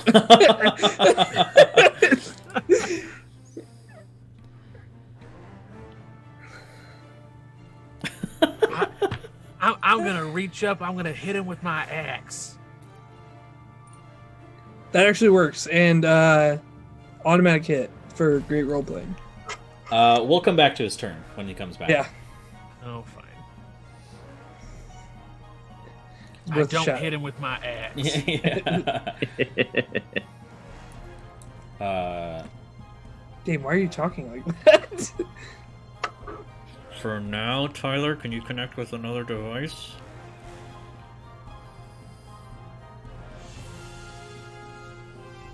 What if you just fell asleep? I honestly almost have a couple times. Not because it's boring, but just because I've had a long day. Sure. And it's late. Julian? Fridays are probably rough for you, huh, buddy? He says, sorry, working on getting back in. Technical difficulties. It's me twice. What? Hi, it's me twice.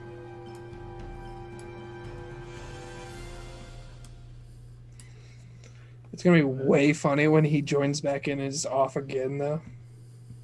Just let me know when I'll. Okay, I've got everything all fucked up now. That's so cute. Eric as Dane. Damn it. There we go. That's cute. Off with Raven. I'm literally dying right now because Rondon is now also off with Raven. Okay, there we go. Okay, everything's fixed. Technical difficulties. Rondon placeholder, that has gotta be one of his cousin's Fell names. asleep. Okay. Alright, so it is Saxix's turn. And he says, boy, am I glad to see you guys. Is there anything you can do about this? Why do you think we're here? Well, your guess is as good as mine. And he kind of studies Mossy, and you can see him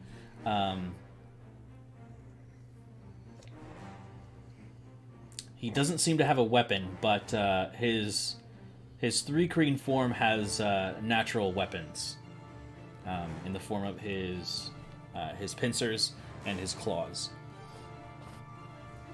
Is he a beetle? No, he was an ant person. Ant. That's right. So he's got a pretty nasty bite.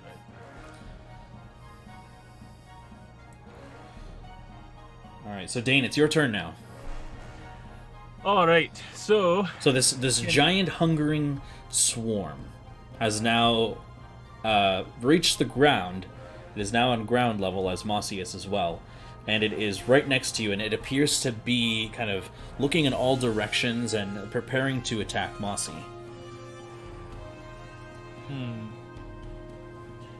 Here's what I'm gonna do. I just had to leave the zoom menu. That didn't affect cameras, right? Okay. Can I jump over this this horror that's down to the other side of me.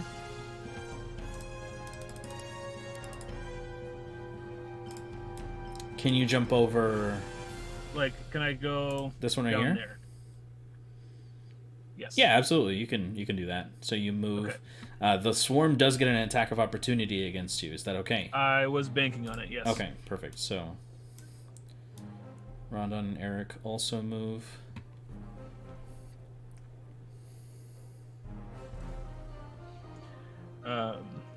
So I need you to make a dexterity saving throw for me, Dane. Dexterity saving throw. Heck.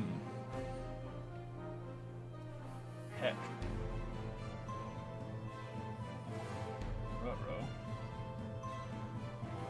7. Oof, 7 is not good. You take 19 points of piercing damage as you are shredded by this mass of eyes and teeth. All right. Is that all? That's all. Mm-hmm. Okay. Whew. So then I'm going to turn back around, and I'm going to do a lunar surge. A learner surge. That's going to catch that horror I just jumped over and the swarm in the line. Perfect. Immediately, that horror that you moved around is disintegrated as the lunar surge burns it to a crisp. The hungering swarm itself makes a Constitution saving throw. 14. That is a failure. Okay. So it's 2d8 radiant damage. I should have had the d8s ready. I apologize. 5 radiant damage.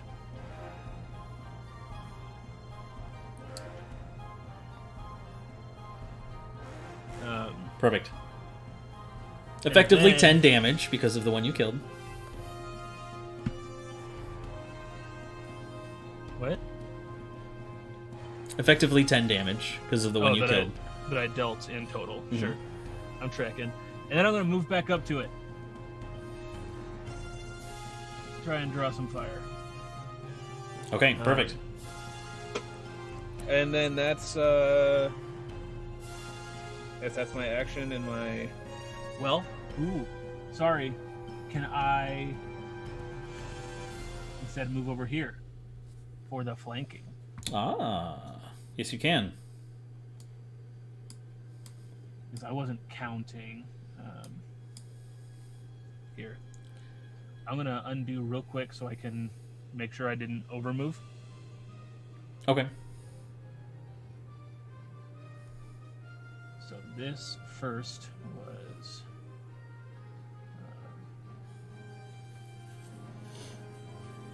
Ba-da-da. I think that's Da-da-da. 15 feet the first time, so I've got 35 left.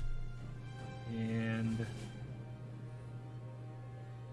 Oh yeah, that's more than enough. You're fine. Perfect. Cool. That's All my right. turn, thank you. Perfect. After your turn, Eric, it is your turn. You're moved all around the battlefield. Yeah. How high is the swarm?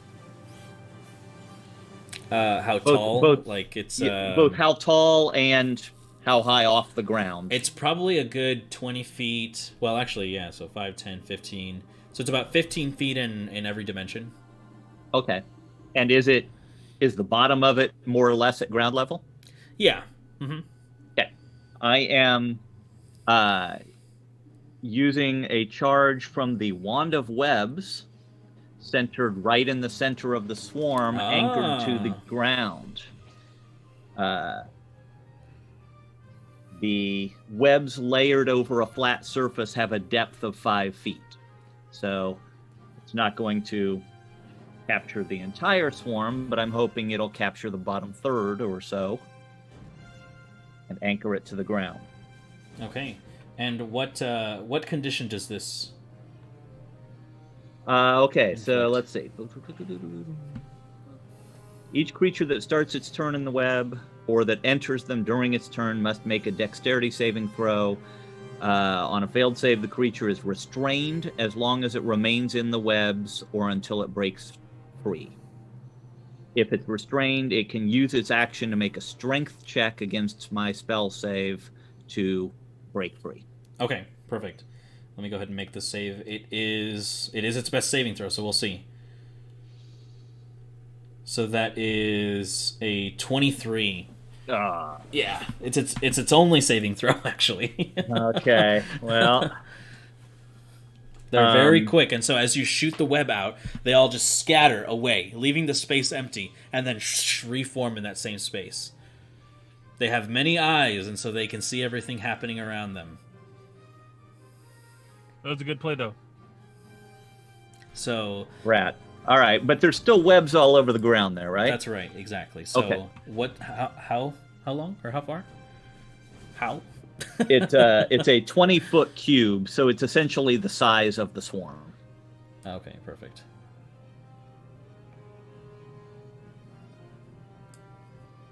Like that? Yeah. Perfect. Thank you. And then I'm going to jump off of... Whoops, let me...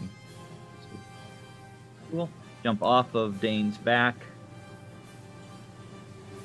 and move just slightly towards Guanteng, I guess. About like that. And... Oh, and with my bonus action, I will flame on the Burning Dagger. Perfect. All right. That's it. So after that turn... I imagine it's a switch on the side. Yeah. It's like, All right, so after that...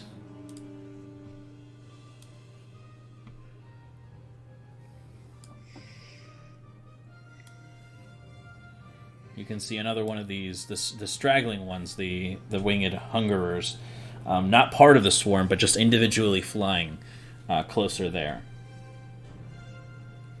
And then after that, it comes to...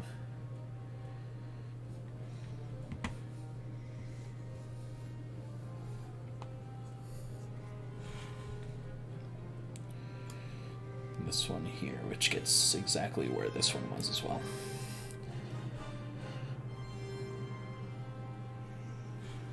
Okay, so at the end of that, this one is going to move. The first winged hungerer is going to move forward as far as it can. It can't quite get to you, Quan Sang, but it's going to use its action to dash to get up to you. So that's its turn. Now it's your turn, Quan Sang. perfect. I am going to go this way. I know that the regular hungerer will get a... wait, actually... I'm just going to smack that regular hungerer to the left of me Okay, with my quarterstaff. sure. Yeah, you know they hit hard, but they can't stand any attacks. Right. 26 to hit. Dead. Yeah, you smack it in the head with the staff and it pops. And then I'm going to move right... Oh, he's back. around. He's back. I'm going to move around this one and get right here for position. And I'm going to scream out to Saxus and Mossy, and I'm going to say, "Pick me up!" All right. So you're holding your action then? Well, I already used... You used one attack. Oh, that's right. Yeah, I'll hold an action then. To get picked up. Sorry, I want to interrupt real quick. I'm going to leave from my iPad because we now have all participants. Do it. I'm going to do everything I can to make sure this doesn't happen, but last time I tried to do this, it ended the Zoom call. So I want that on the table before I accidentally do something, but hopefully not because I'm also on my computer. Okay. Okay. Hey, we're good. All right. Cool. Okay. Now everyone's in the wrong place. So I'm Balefire. Got to do the accent. Wait, hold on. let's play this fucking game. Ultra party. Wrong character, but I respect the effort. There we go. I'm not good at British accents. I'm also not good Fellas. at... Oh. Yeah, sorry it took me forever to get in. I literally did everything to the point where I was like, oh fuck, I'll just restart my computer. And it worked. It worked. The computer worked. You're good. Can Rondon take his turn as soon as Kwanseng is done? Yes, Kwansing, is that your turn? You have one attack left. Oh yeah. Wait. Even though I'm holding an action? Well, your action had already kind of committed to the attack action. Okay, that's what I thought. Mhm. Yeah, so I just want them to pick me up for their action. Okay. So yeah, I'm gonna smack this other winged hunger with a 27 to hit. That definitely hits. 8,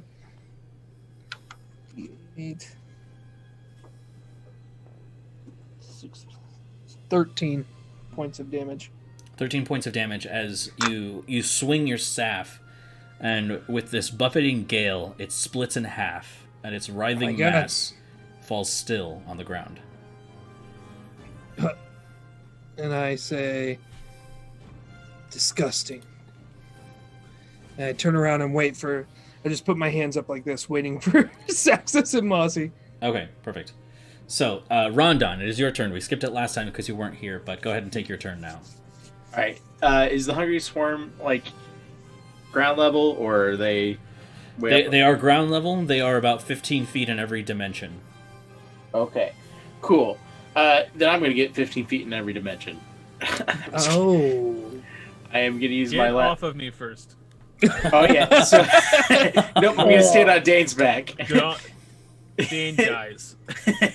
No, as I'm sliding off, I am simultaneously growing into my giant form. Okay, so which way are you sliding to? Move yourself. Yep. Wrong window. Token. I am gonna move this way. So, then I guess I'm gonna make my movement over towards here, so that flanking, and then Let me see. Yeah, you're good. all right, cool. And then I am gonna make my first attack. Go ahead. So let me see. One of the hungering swarm's traits is that it cannot be surprised and it cannot be flanked because it is Okay. technically multiple creatures. Okay, Sure. that's fair. 24 to hit, 24 does hit. and I'm just gonna close that window because it's driving me nuts. That is 8 damage. What kind of damage is this? I guess it's with the Oculus Macabre, so magical damage. Right. It should say on your weapon what kind of damage it does. Sorry, I'm pulling that up. Is it bludgeoning, piercing, slashing? Oh, bludgeoning. Yes. Bludgeoning. Okay, perfect. Yep. And then I'm gonna do an extra d6 of damage with that because of the Oculus Macabre. Mhm. That's another 4. And then I'm gonna take my second hit with that. Okay, so total was 12 for the first one? Yes. Okay. And then 13 to hit. 13 does not hit, unfortunately, no. So as you swing with your second strike, the swarm moves out of the way. You manage to beat a couple of them down, and you can see their bodies just kind of slowly kind of wriggling in the webs that have been created below them. And I'm just like, I'll get you next round. You watch it. All right, any bonus actions for you? Oh, no, you already did the bonus action. Yeah. Sorry. Yep, can't do it anymore. Okay, so it is Mossy's turn, and Mossy is going to use their action to disengage. They come over to you, Kwansing. Well, actually, if they don't... The thing already did burn its reaction on me. Oh, that's true. Good call. All right, so it's going to move. Mossy is going to pick you up, Kwansing. As soon as it picks me up, I'll say to Saxus, I'll try and fend them off as much as I can. All right. I am now an air turret. You're just sitting on Mozzy's butt, just going poof, poof, poof, poof, poof. That's actually kind of what I'm imagining. I love it. You just turn around to Saxon, reload. Yeah. He's like, what did you produce this? And they are going to continue their move further, though, to get away from it. So that is...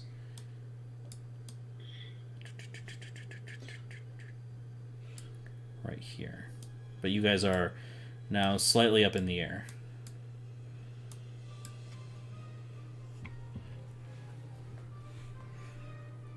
So now it is the Hungering Swarm's turn. And you can see that, seeing Mossy escape from it, you can see it kind of pulse and move around.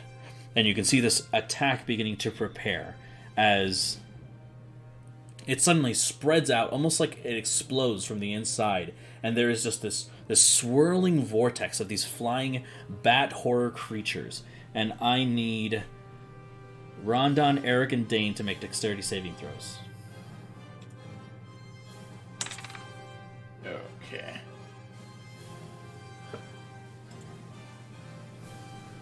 Oh. You're a giant now, Rondon. 12, 4, 6. Yeah. We're terrible at this. We are not Dexy. I miss being a Dexy boy. That was... You'll always be Dexy to me. I don't think that's really like a subjective thing. Each of you take 18 points of piercing damage. Excuse me? As you can feel the storm of teeth suddenly come and swarm around you, taking little bites, just tiny bites, but hundreds of them, just all taking pieces of your flesh with them. On top of that, let me see, who do I want to target with this?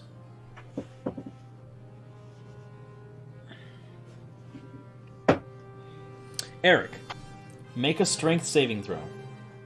Uh-oh. Oh! Did it come up on D&D Beyond? Yes, it did.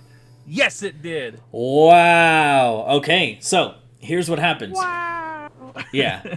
As this storm of teeth just flies around you, Eric, you can see that some of them bite into you and begin to wriggle and flap their wings up and begin to almost abduct you into the center of the swarm. You use your dagger and you begin to flail it around. The fire seems to kind of move them away as you hear their screeches, and they leave you alone as you float back down to the ground. You are safe for now, Mugweed. Cool. Rondon, it is now... Or actually, sorry. I meant to do this before. It is the lair action. Before your turn. This one's going to use all its movement. This one's going to use all its movement. This one's going to use all of its movement. This one's going to use all of its movement. Movement. Oh my god. Movement.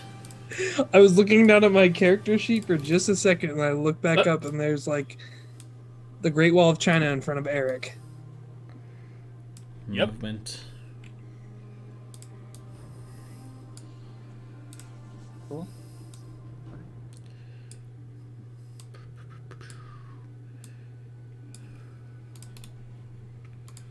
Now that you've started making some noise, there are quite a few of them that reveal themselves.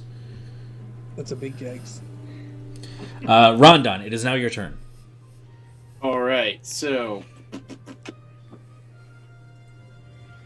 I am going to enact my Hill Rune Okay. as my bonus action. And then I'm going to start willing again at the Hungering Swarm. I'm assuming a 10 doesn't hit. A 10 does not hit, unfortunately. No. So as you swing the Oculus Macabre, this horrifying flail with spikes and an eyeball in the center swings, and the storm just creates a pocket of empty space as you swing that weapon for the first strike. And then for the second one, I got a Rondon crit. Wait, maybe I can't remember where I put one of my crit runes on because the axe. Yep, you're right. Never mind. 25 to hit. 25 does hit. So I rolled an 18, and then damage die. That is 11 damage plus 2d6s because my hilt. Oh sure. Yep. My Oculus Macabre. So. Wow, I'm loving this. Actually, the log here. Kind of amazing. Cool. Yeah. So that's 19 points of damage with one swing. That's amazing. As you, even though you missed one, it's just woof. You take out a couple of them, and they're actually stuck on the spikes of the Oculus Macabre, and you can just see them flailing their little wings as they just kind of grow still. You guys are really gross, and I don't like it. And that will end my turn. Perfect.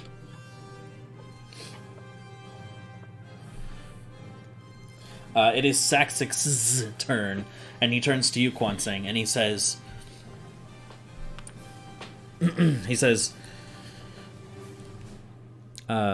we should be careful, but I don't feel comfortable leaving your friends down there. Swoop in and let's take care. You can see he grabs the reins and just begins to bend in the other direction as it comes to Dane. Your turn. All right, so Dane is going to use, let's see, 5, 10, 15 feet of movement to get here. Yep. This does cause an attack of opportunity. Okay, that's what I was asking. Okay. Or that's what I was going to ask before I... So, dexterity saving throw from you. Dexterity saving throw. That fell off the table. Son of a gun. That's a 9. Oof. That's, oh wow, I rolled pretty low on this one. So that's 15 points of piercing damage. All right. As you step away, this wave comes and takes pieces of flesh off of you as you run across the battlefield. I'm going to use my Path of Nightmares feature to hold on at 1 hit point. Oh, nice. Okay. So I am still a centaur. From here, I believe, if I'm measuring correctly... So, this is the first time you've ever used this. Describe what happens, Dane. Okay, so, as all these teeth are biting into the centaur form, there's kind of that moment where, like, the blue light kind of starts to pulse out, and then it suddenly shot with black, and it holds the centaur form in place instead of switching back to Dane like it normally would with that damage. Perfect. That sounds metal as heck. Right? So from here, I think, like I said, measuring from like the bottom portion of my circle, Yep. I can make a line that hits all 5 of those horrors. Yep. Exactly. So I'm going to use a Lunar Surge cantrip from the Apexis Flora. Perfect. And so as you extend the staff outward, the beam of celestial light cuts across each one of these as you can see Eric surrounded by them. They are all in the air, ready to pounce, these lashing teeth and tentacles. And right as they're about to come upon you, Eric, you look up, and suddenly this bright beam of light just turns everything to ash around you. And I'm going to say, all right, Mugweed. All right, thank you, Dane. And I'm going to stay down there and catch my breath. Okay. Any bonus actions for you? I don't believe I have any. So I'm You set. can heal if you want to. You can Yeah. heal if you want to. Always. Fucking Mike. You can leave your friends behind. Yeah. You watch them die. But if your friends don't heal, and if they don't heal, well, that's no friends of mine. Oh my God. So I'm going to expend a 3rd level spell slot Okay. to recover 3d8 health. Okay. Perfect. Because that is how I understand that to work. That's correct. 17 points. Wow. That's a lot of Nice. health. Yeah. You rolled well. 8, 6, and 3. Yeah, that's good. That's also the first time I've ever used that. Sure. So describe that one as well. All right. So it's really just a continuation of the same thing with like that. I said that blue energy and like the black veins that pulse through it. But then it just kind of continues to glow. It's a kind of a more wholesome, lighter blue, and then it coalesces again, and some of the wounds are closed and renewed centaur fervor. Sick, bro. And then I'm going to excuse myself for just a second while we continue to the next turn. Perfect. Gotta poop. No, I've just been drinking a lot of water, so Wow. be right back. All right. After that, Eric, it's your turn. You have just been saved Yeah. from Yeah. teeth and tentacles. I was really worried about that. Okay, well, because of that, I'm going to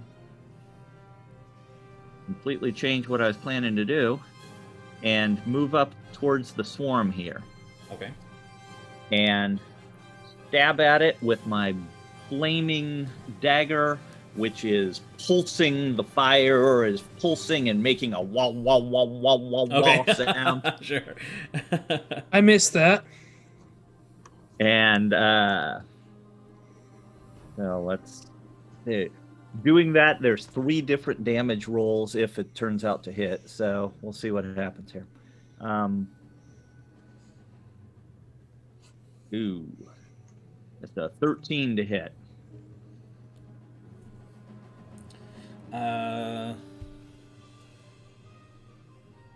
13 does not hit, but it could.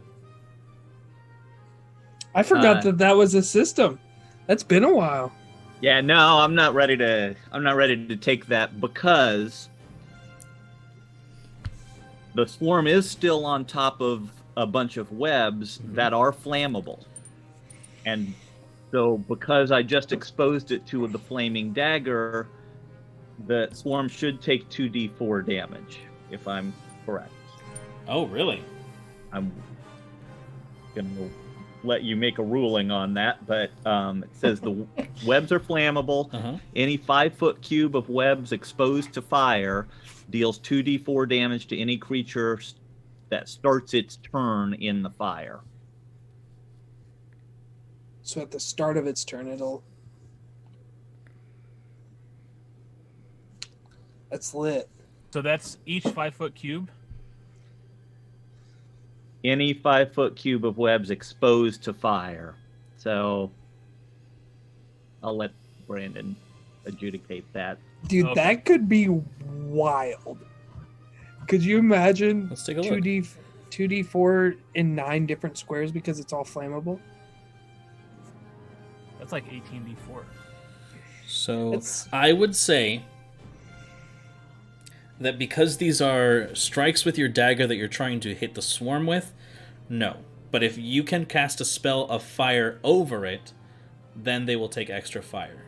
Because you're aiming for the swarm, not the ground specifically where the web is. Okay. So if you can create... And I dropped my dagger. Yeah, I mean that's gonna be next turn, right? If it's still in the same spot. But right. this is fine. Or like Burning Hands, Scorching Ray. Yeah. If you target that square specifically, then yes. So potentially, if you set the whole area on fire, you could be dealing an extra... so that'd be 2, 4, 6, 8, 10, 12, Hey. 15, Let's make a mental note of that 16. as a great combat tactic. 20... An additional 20 d4 damage if you set the entire area on fire, since they're standing right on top of it. Let's go. All right, I'm getting out my lantern as we speak. Yes, but you have to set the entire web on fire. It looks like each Sure. 5-foot cube is an individual target. So, is that your turn? You have a bonus action if you'd like.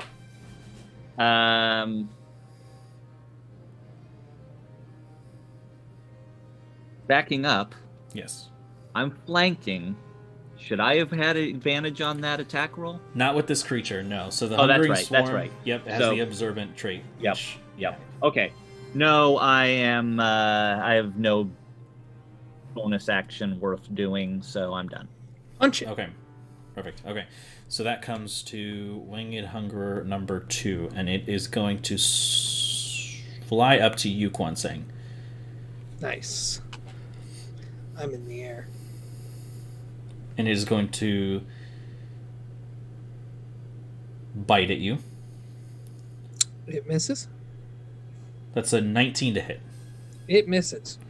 Because I put a +2 out of myself at the beginning of combat. Okay. All right. So it flies up to you. And then... That was 5, 10, 15, 20, 25, 30... And then it will move out of your range. And it does not provoke opportunity attacks. It has the flyby trait. Okay.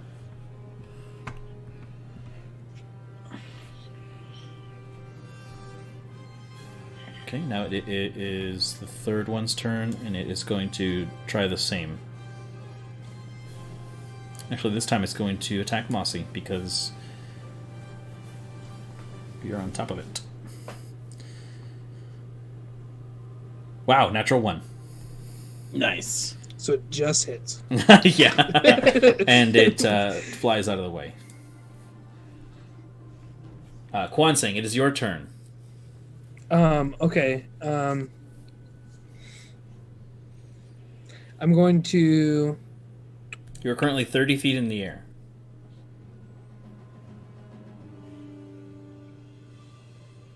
So does that mean his air lacing attacks would be at disadvantage? Correct. At this distance, yes. Okay. Granted, his plus to hit bonuses. I mean, Jesus. Yeah. Yeah, so I'll try and smack at these horrors that are right next to me. Ah, okay, yeah. So down on the ground, you look over Mossy as the flitting wings of this enormous mayfly kind of. Let's see. I'll say make an acrobatics check. I want to see how well you can make these attacks while on a fast-moving creature.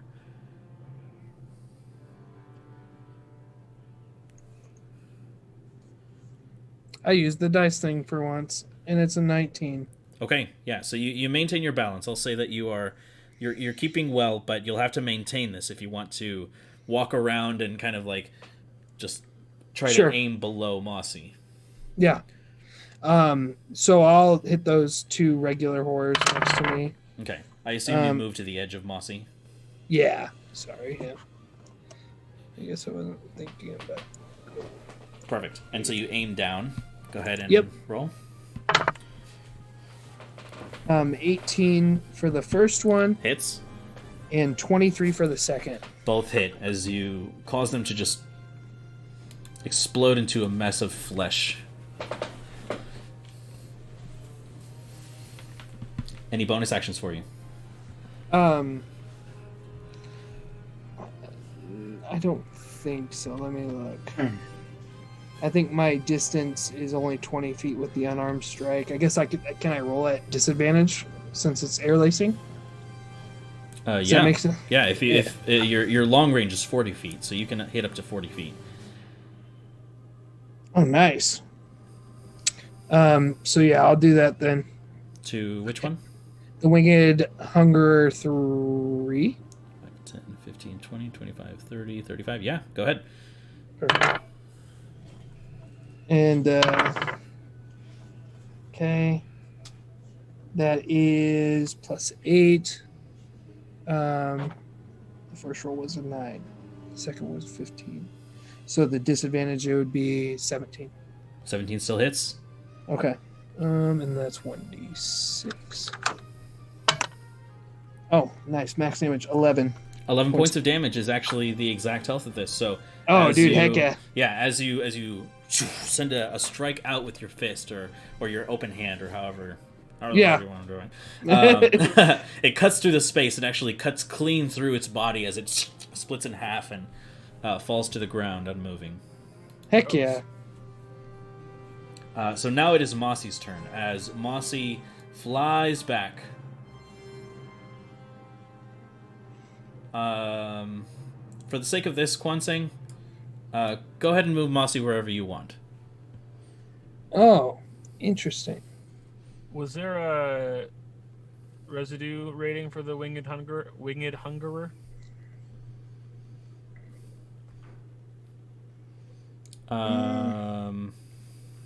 There is for all three of them. Gotcha.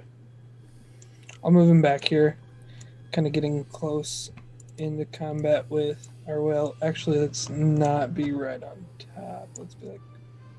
Well, no, yeah, let's be on top. Okay, and how high up do you want to be?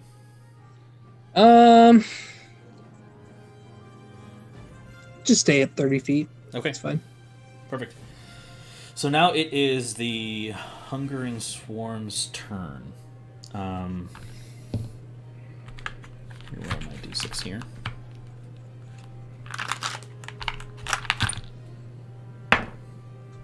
Okay. All right, so I'm going to need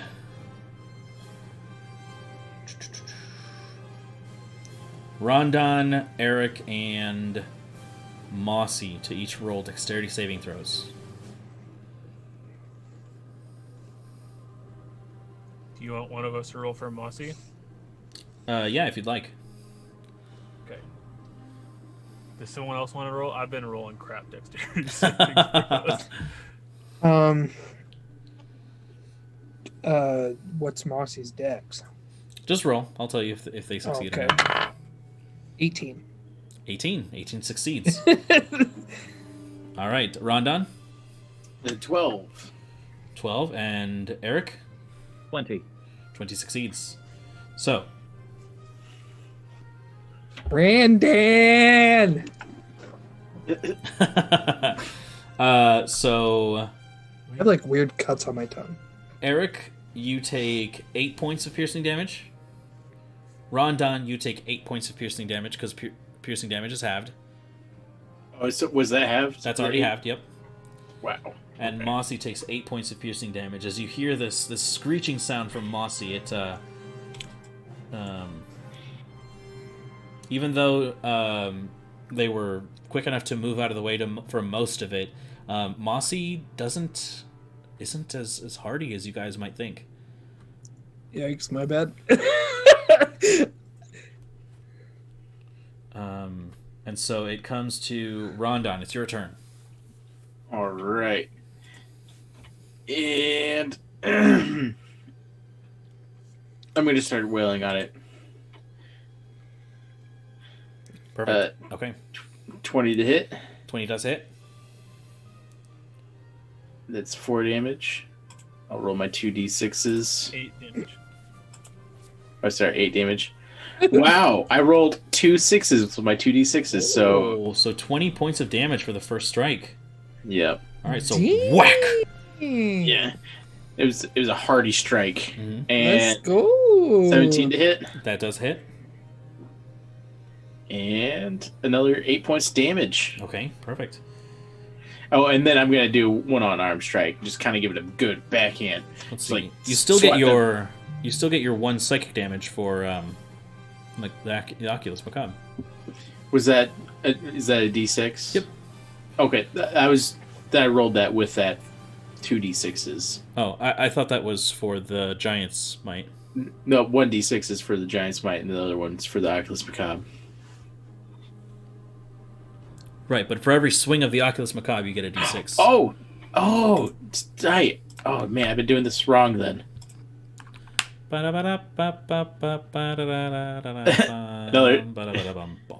Another 3 damage, Okay, perfect. So that's what is that? 11. and then 20 to hit, Okay, and then perfect. 5 more damage. And then 5 more points of damage. All right, to the Hungering Swarm. All right, so you are just chipping away at this thing. It looks like it is about half the size that it was at the very beginning just from your attacks. Stop hurting Mossy!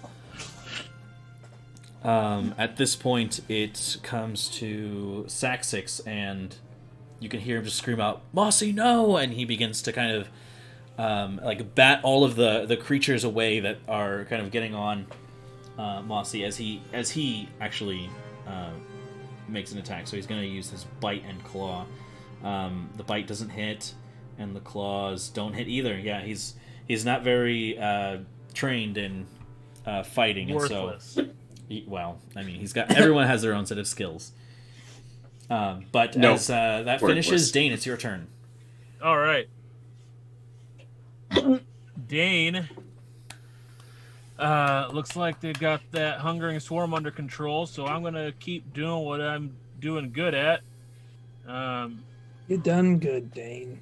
I'm gonna head down this way, and I think I can get those 3 here in a line: H, Winged Hunger 2, and H. Yes, you can. Mm-hmm. All right, so I'm just gonna keep throwing those lunar surges. But before I run away, let me double check the range on a thing. I forgot. So, I've got it pulled up over here. Pop. Both of those die. The Winged Hungerer is going to Pop. roll their Constitution saving throw. That's a 2, so go ahead and That's roll a your damage. failure. 2d8. That's 8 radiant damage total. Okay, it looks like it's just barely hanging on. Stupid dummy. Fuck. Big dumb loser. And I'm going to do a second level healing word on Mossy. Okay. As I'm kind of running away, just... Are you reverting back to Dane? Oh, no, you're right. I'm sorry. I can't do that as a centaur. So I will not do that. Okay. Although... No, I need the HP.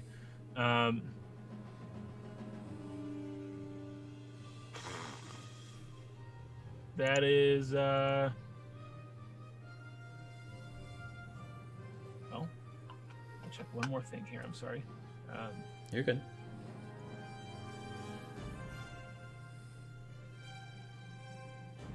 I just like the image of Dane running back and forth as you undo and everything. Measuring. How far did I move already?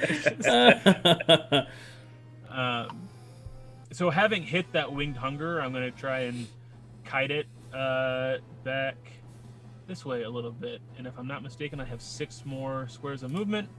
So there. Now I'm kind of making faces at it as a... Yikes. That's very in character for Dane to do. Sure. All right, perfect. Is that your turn then? That is my turn. Thank you. Okay. Eric, it is your turn. I'm gonna stab at it again with the flaming dagger, booming blade, the whole 9 yards. Okay.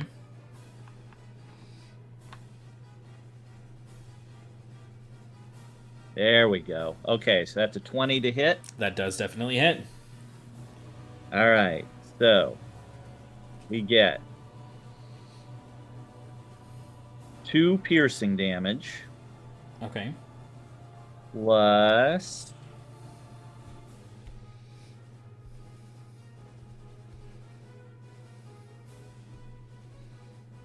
6 fire damage, and I'll let you think about what that means in the context of the webs while I put together booming blade damage. Okay.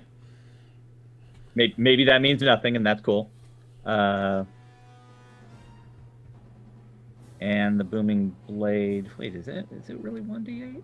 No, it's 2d8. I don't think it updates for some reason. Yeah.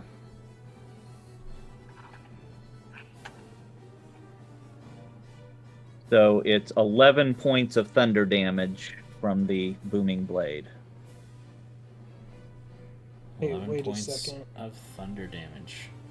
Did anybody else notice that Brandon's hair is not blonde anymore?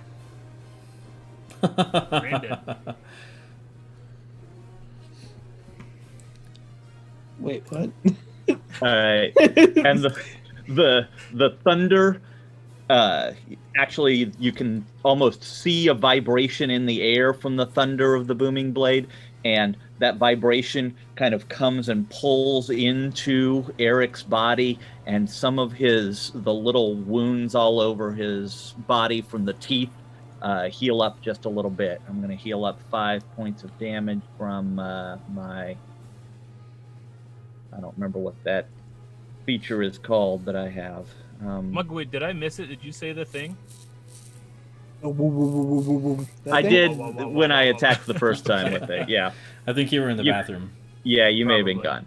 Drain Essence. I'm using Drain Essence to heal myself 5. Perfect.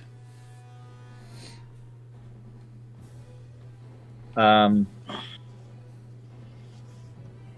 All right. And is so, it... Go ahead. I'm sorry, go ahead. And so as you strike out, several of these do catch fire in that space. That square is now on fire. So on their turn, they will take the fire damage. Love it. So moving Mossy into this area worked out. I feel bad using Mossy as a sacrifice. I'm sorry, guys. Is summoning a chitin an action or a bonus action, or what's... What does it say on the... It just says you can summon a chitin once per day for 1 hour. So, no action. Action? No action. No action? No. Okay. It doesn't say there. No. I'm going to just pull it back up and make sure that's what it says. But once per long rest, you may summon a chitin to fight for you for 1 hour. There you go. You want to do that? So, yeah, I stabbed into the swarm with the dagger, and as I pull it back, my hand comes down along the side of the spider boots, and just sort of sprouting up out of it comes this little spider figure right next to me.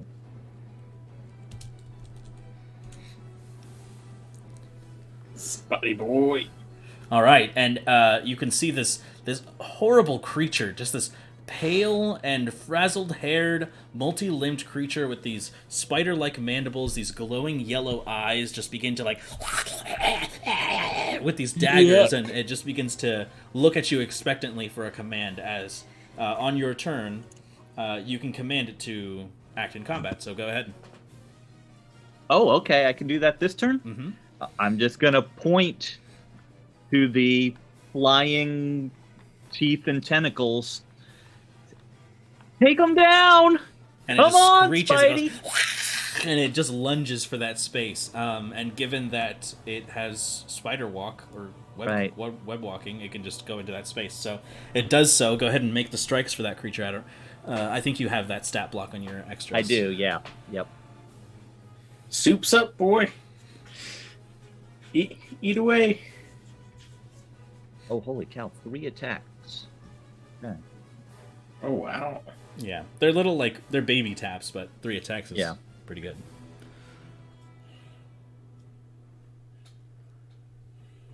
So,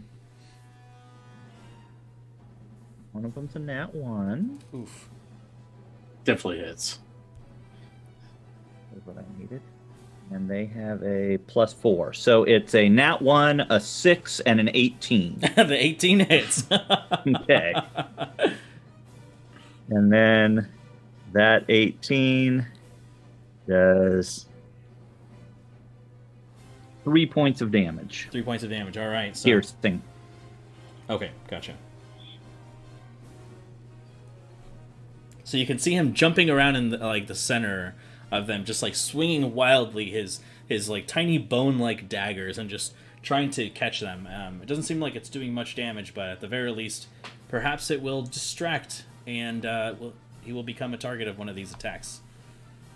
Yeah, well, I don't want to call him here to die, but I guess better him than me. Yeah. All right, so at the end of that, it is the Winged Hungerer's turn, and it took the bait, Dane, so it's going to fly towards you. All right. And as it Come at does, me, bro. you can see the question you had before, how do these things eat if they have an eye in the center? You can see that as it opens its mouth wider, the eye actually opens and becomes a gullet from the center. And then closes back up to become an eye. I don't Yeah, like no, thank you. So it goes to strike you. That's wow. Okay, that's a 23 to hit, hits. and you take 6 points of piercing damage as this 6 thing just points of piercing. lunges out and takes just a bite out of your shoulder, and you can see the this nasty rending lash that it leaves as the blood kind of trails down your arm. Okay, I'm down. No, you're not. You healed. That's all it has. Down? So, well, actually, you know what? It didn't move all the way, so it's going to move back. I'm going to use my reaction to smack it with my staff. It has Alright. flyby. It doesn't provoke opportunity attacks. I'm gonna not do that. Which brings it to... Actually, I forgot to move these guys last turn, so I'm just going to move them now. The little hungry boys. The little hungry boys, yep. There's not very many of them, actually, in the area anymore. Crowd control. Yeah, that lunar surge was, like, mega. Yeah, that worked out well. Especially when Eric had 5 on him. Yeah. Okay. Saved my life. Mossy is fighting every instinct to be there at the command of Saxix and your word. So it's going to stay there. As it comes to the Hungering Swarm's turn, it's going to target... Let's see.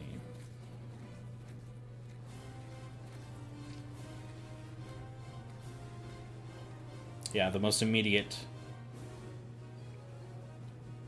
So, Spidey Boy, Rondon, and Eric. You could try. So I need the 3 of them to make a dexterity saving throw. Oh, actually. Hold on. Hold that. It's going to move away from the fire. So it's actually going to go over here. Does that one have flyby?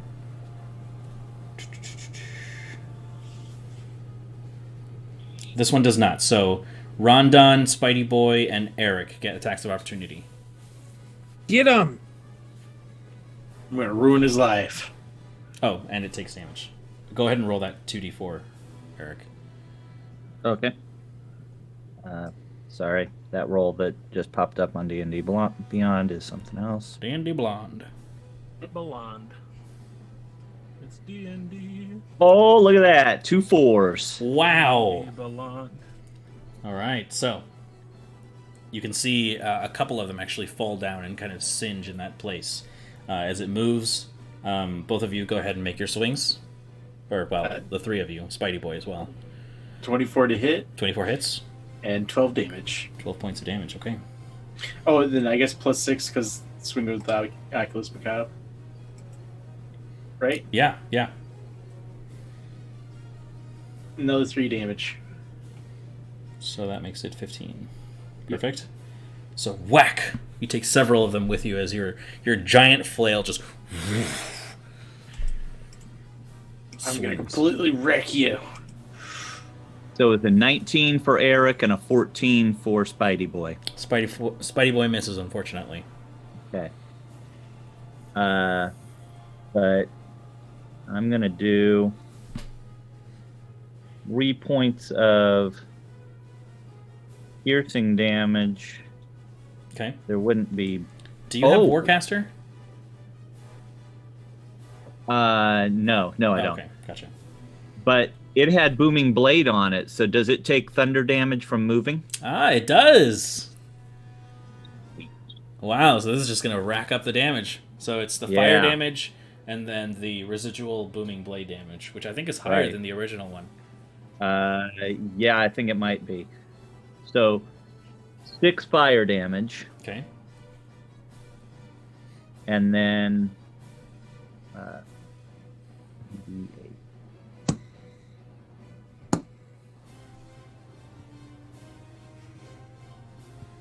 6 thunder damage.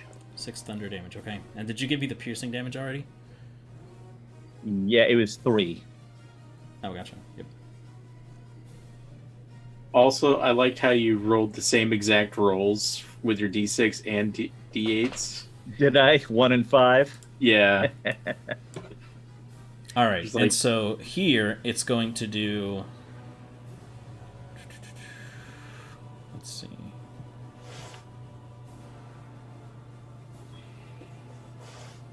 Rondon, Mossy, and Saxix. So go ahead, Rondon, roll for that. Whoever wants to roll for them as well, you can go ahead. Just tell me which one's for which. It's Dex. Mm-hmm. 16. For who? Oh, I don't know. I assumed it was for Mossy or Saxis, whichever one you want me to. Because you chose those 3, right? Mm-hmm. Yeah. Which one are you taking? I'm rolling the other one. I'll do Mossy. Okay. All right, here comes Saxix. Yeah, you just want to roll for me too, because I'm Yeah. rolling hot garbage. Ooh. Man, why are, Yes. why are we not dexterous? I know. How much for Saxix? 8 plus whatever his dex is. Which actually happens to be a natural 20. So that fails. So, what did you roll, Rondon? 12. 12? Okay. Again? So you take, so it's 19, but halved, so that's 8. Alright. No, that's not 8, is it? Yes. It's 9. No, 9. 9. Nine. 9. Oh, yep. Alright, so... Saxix takes the full 19. He's still alive, surprisingly. That's a positive. Yeah, and Mossy takes the 9. Oh, Mossy is not looking good at all. You can I see start to that the bandage wings are it. kind of starting to give a little, and she begins to kind of drop in altitude as well. As it comes to... Oh, actually, hold on. Let me see if I got this ability back. Oh, I did! So, I'll say within how many feet?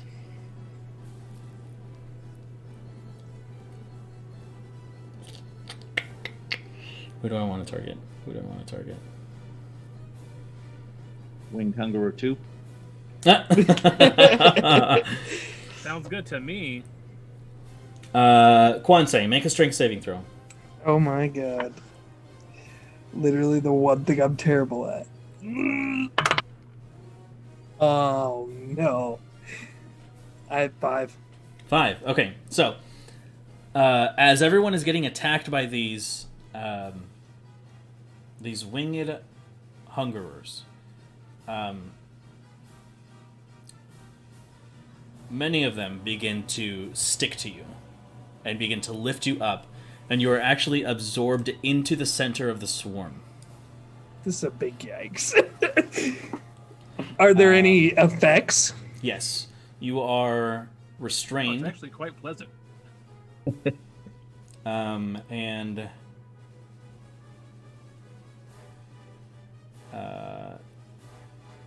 actually, I'll make it a surprise for you. So that brings us to Rondon. Now it's your turn. Alright. Time to wreck.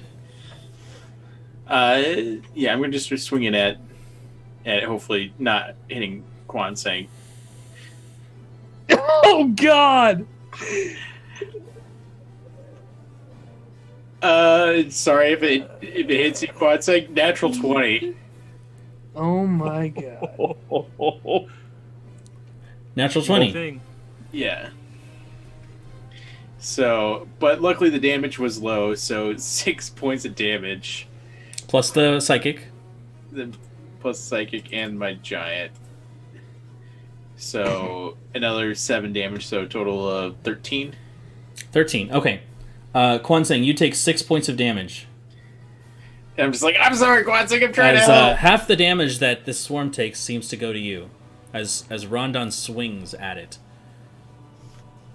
Oh, this is bad because I was also going to action surge this shit. I But- scream out in pain.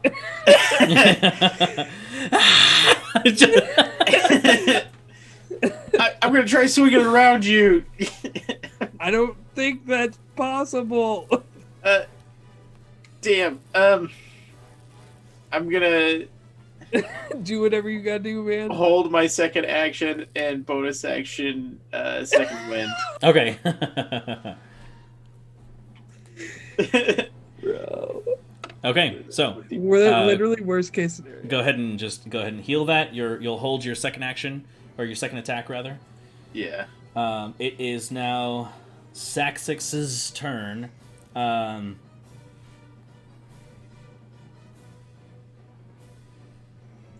He is going to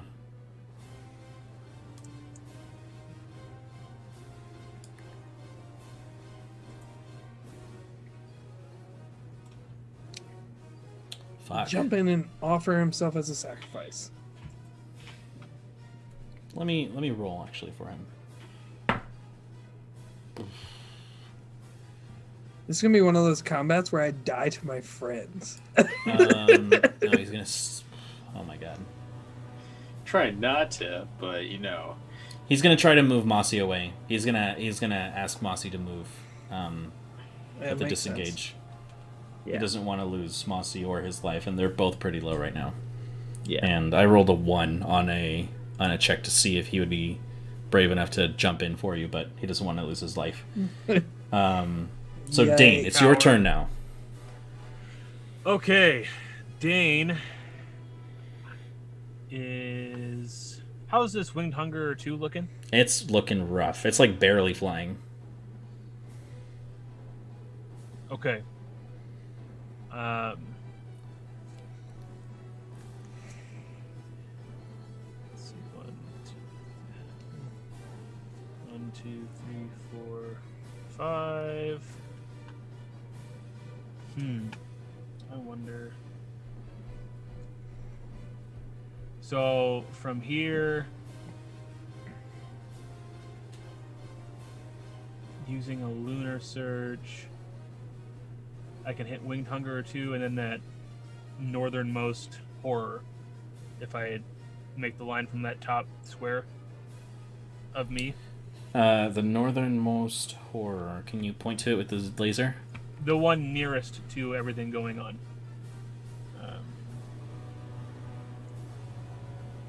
If I start the line here, my laser's not straight because my hand's not steady. But if you use the measure tool, you can make the line from this square. Oh, sure. Yep, I see it. Okay. Perfect. So, lunar surge there. Okay, so that one, so this one pops. The Winged Hunger is going to make this con save. It's a 5, That's a failure, so that's 12 points of radiant damage. and it also pops. Yes. All right. Yep, so it just explodes right in front of you. It is a bonus action to drop my wild shape as well, right? Yes. Okay. Unless you'd like to make a deal. I would not like to make a deal. You sure? Yes, I'm sure. Okay. Not getting any takers on that tonight, Brandon. Heck no. Heck no. So that was 5 that already moved, so I got 5 more. 1, 2, 3, 4, 5. All right, I'm there. That's my movement, my action, and actually, so right as I would have gotten around this corner here and seen things and how bad everything was looking, I would duck back behind this way using the rest of my movement because I didn't move all the way out. I just got to where I could see around the corner and pop back. Mhm. I'll use my bonus action to Dane shape. Okay. And that's my turn. Thank you. Perfect. Eric, it is your turn now. you have this flaming patch of web,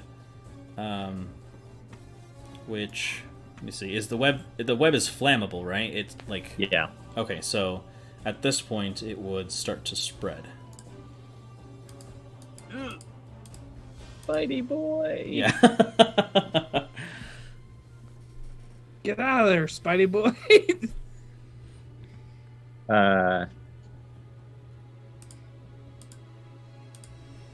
Okay, so does he take damage? At the start Now? of his turn. Oh yeah, actually, yeah. So Okay. So. Oh, now I roll well. So he takes 6 points of damage. That is a third of his health. that music was well timed. Done. And I'm going to yell at Spidey Boy, "Get the monk out of there!" And Yes. All right, so he runs through the flames, just screaming as he gets to you, Quan, saying, "Go ahead and just make an athletics check for Spidey Boy." okay, This is a his strength athletics is a +2. Oh wow, that's So- actually pretty good for his size. Yeah, it's not bad. Oh, and I rolled awesome. So that's a 21. on his athletics. 21. He pushes Kwanseng out of the center, expelling him 5 feet away from him. As Spidey Boy continues his move away, Kwanseng, this grotesque creature of darkness, suddenly pushes you out of harm's way, just babbling incoherent nonsense, just pushing you out of the way until you are safely out of harm's way. As I hit the ground, I say, "I've never been so excited to be touched by something so gross." So that is Spidey Boy's action to do so. Now it is you can take the rest of your turn, Eric. Okay, so I'm going to That worked out really well. Yeah, it did. Yikes. With my wand, just pointed at it and try and shrivel these things up into flying prunes. Okay. And just suck all the water right out of them. They need to make a Constitution saving throw against Blight. That's a 14. That is not a success. All right. So Go ahead and roll your however many d8s they are. it's 8 of them. That's 46 points of Oh my necrotic damage. God, Holy 46 buckets! points of damage.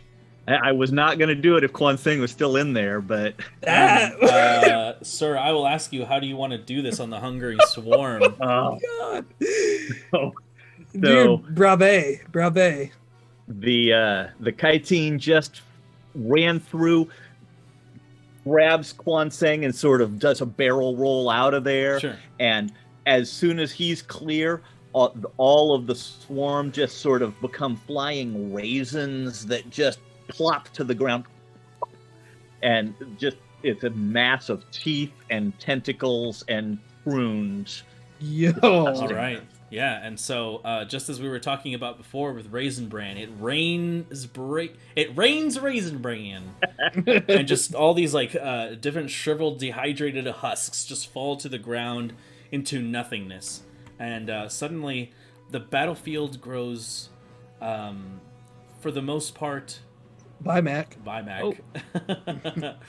The battlefield grows for the most part silent as Saxix and Mossy yell at all of you. Hurry up! Get on! Not waiting to be asked twice. I'm jumping up. Okay, Dane? Can I hit a lunar surge quick on those last two before I do it? Like, do I have time for that action? I'll say for cool points, you run, pointing your staff in the other direction as it just beams of energy shoot out from the staff, and it's just. Bzzz. Well, let me be fair. the beam's not long enough to hit both of them. For cool points, sure it is. Okay. Yeah, Okay. he said I'll cool take it. points, Tyler. All right. No, okay. I'll take it. I'll take the cool points. It's an imaginary world. Each of you board Mossy as Saxix helps all of you on. As I jump up onto Mossy, I immediately pull out my medical supplies and start to patch up Mossy's different areas Okay. that seem injured, and I will expend a charge of that. Perfect. Okay. And as you all board Mossy, you take to the skies. And as you continue your trek towards further and further into the city of Onor. Did you have something, Dane? I was just gonna do a healing word on Mossy quick. Second level. Okay. Just to make sure that we stay airborne. I like it. So that's on D&D Beyond. 7. 7 points of damage. Hey, every little bit helps. Every little bit helps. Mossy Mine doesn't w- have a whole lot of hit points, so that's like maybe like 30% of their hit points. I rolled 4 and then whatever the modifier is, Perfect. So 4. and then it's like plus its level, right, or something like Yeah. So it's 1. So 5. that. So Mossy's looking pretty healthy now with both of your aid, and as you guys fly up, coasting over the city, you can see scattered bits of these swarms kind of going to different areas of the city. None of them seem to be paying attention specifically on your location, and as you coast further and further into the city of Onor, you eventually reach the city district of the Great Abyss, and that is where we'll pick up in tomorrow's episode of The Dark Veil. But also tonight's. Yeah. Yeah. It's that late. That was a long one. That was a What good is- one, though. It was fun. Yeah. I thought for sure Rondon was going to kill me. I was like, when he swung in there, I was like, I'm dead. Like, I've seen him do insane damage. Like, So, Brandon, Mm-hmm. Kwansing took the bludgeoning damage, but not the psychic damage on Rondon's attack. Is that what happened? No, it was split evenly. So whoever Oh, okay. whoever is abducted by the hungering swarm, they split damage with the. what was the thing that you said you were going to surprise me with? You would take damage at the start of your turn. Gotcha. I didn't get a chance to find out, but I was curious, and They're maybe gonna you drop can't me. tell me. The Lunar Surge specifically says it targets enemies Mm-hmm. and not allies. Mm-hmm. Would that damage have been shared? No. If the ability specifically says, then no, Gotcha. because that's just a. Cool. My only plan was to try a stunning strike on it if I got out. See if I could stun it. Also, was there a residue count for the 3 things and for the big one? Yes. So,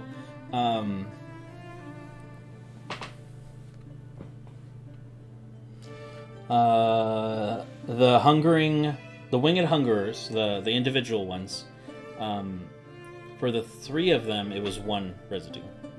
1 total? 1 total. Yep. Okay. So whoever knocked those out, I can't remember exactly who killed them all. I guess I got the last one, but I think Kwansing got 2 of them before I got to that one. That's fine. Just you can take it. I just got a 300 of them today. I mean, I won't argue it. And then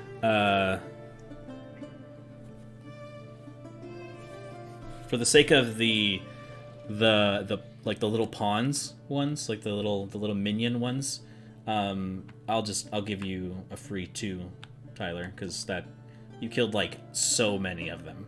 You did. It's tight. Thank you. It was like maybe like I don't know 11 or 12. Yeah. I wasn't counting because I figured the minions weren't worth anything. So It was those shots were crazy. Like Yeah. and I would legit be dead yeah, if you 'cause- hadn't made that shot. yeah, they do quite a bit of damage, but just 1 hit, honestly. Right. Right. Any area of effect damage will kill them. Right. And then for the big one,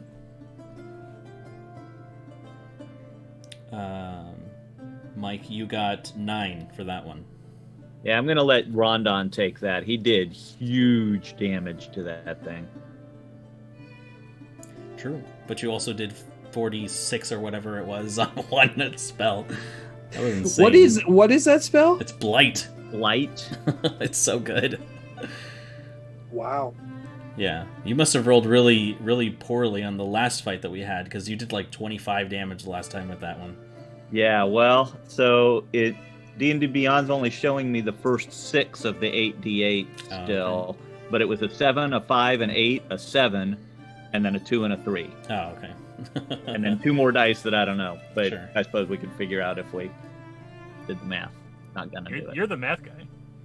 Yeah, it's 1:30. Sure. All right, guys.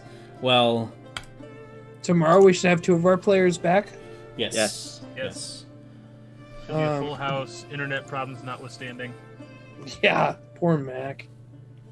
Anyways, thank you so much for joining us. Those of you who are here, those of you who stop by, and those of you who like our stuff and make us feel good. Yeah. Enjoy the rest of your night. We'll see you tomorrow at 8:30 Central Standard Time. Where can they find us, guys? On the internet. You can find us on rngpresents.com. Facebook, Realm Narrative Gaming, facebook.com/RNGpresents. Twitter, Instagram, and TikTok at RNGpresents. And like Drew said, RNGpresents.com. And anywhere you listen to podcasts. And if you could find any of us, we would prefer you not. Anyways, thank you so much for joining us. Have a good rest of your night. Be safe. We'll see you tomorrow. Bye-bye.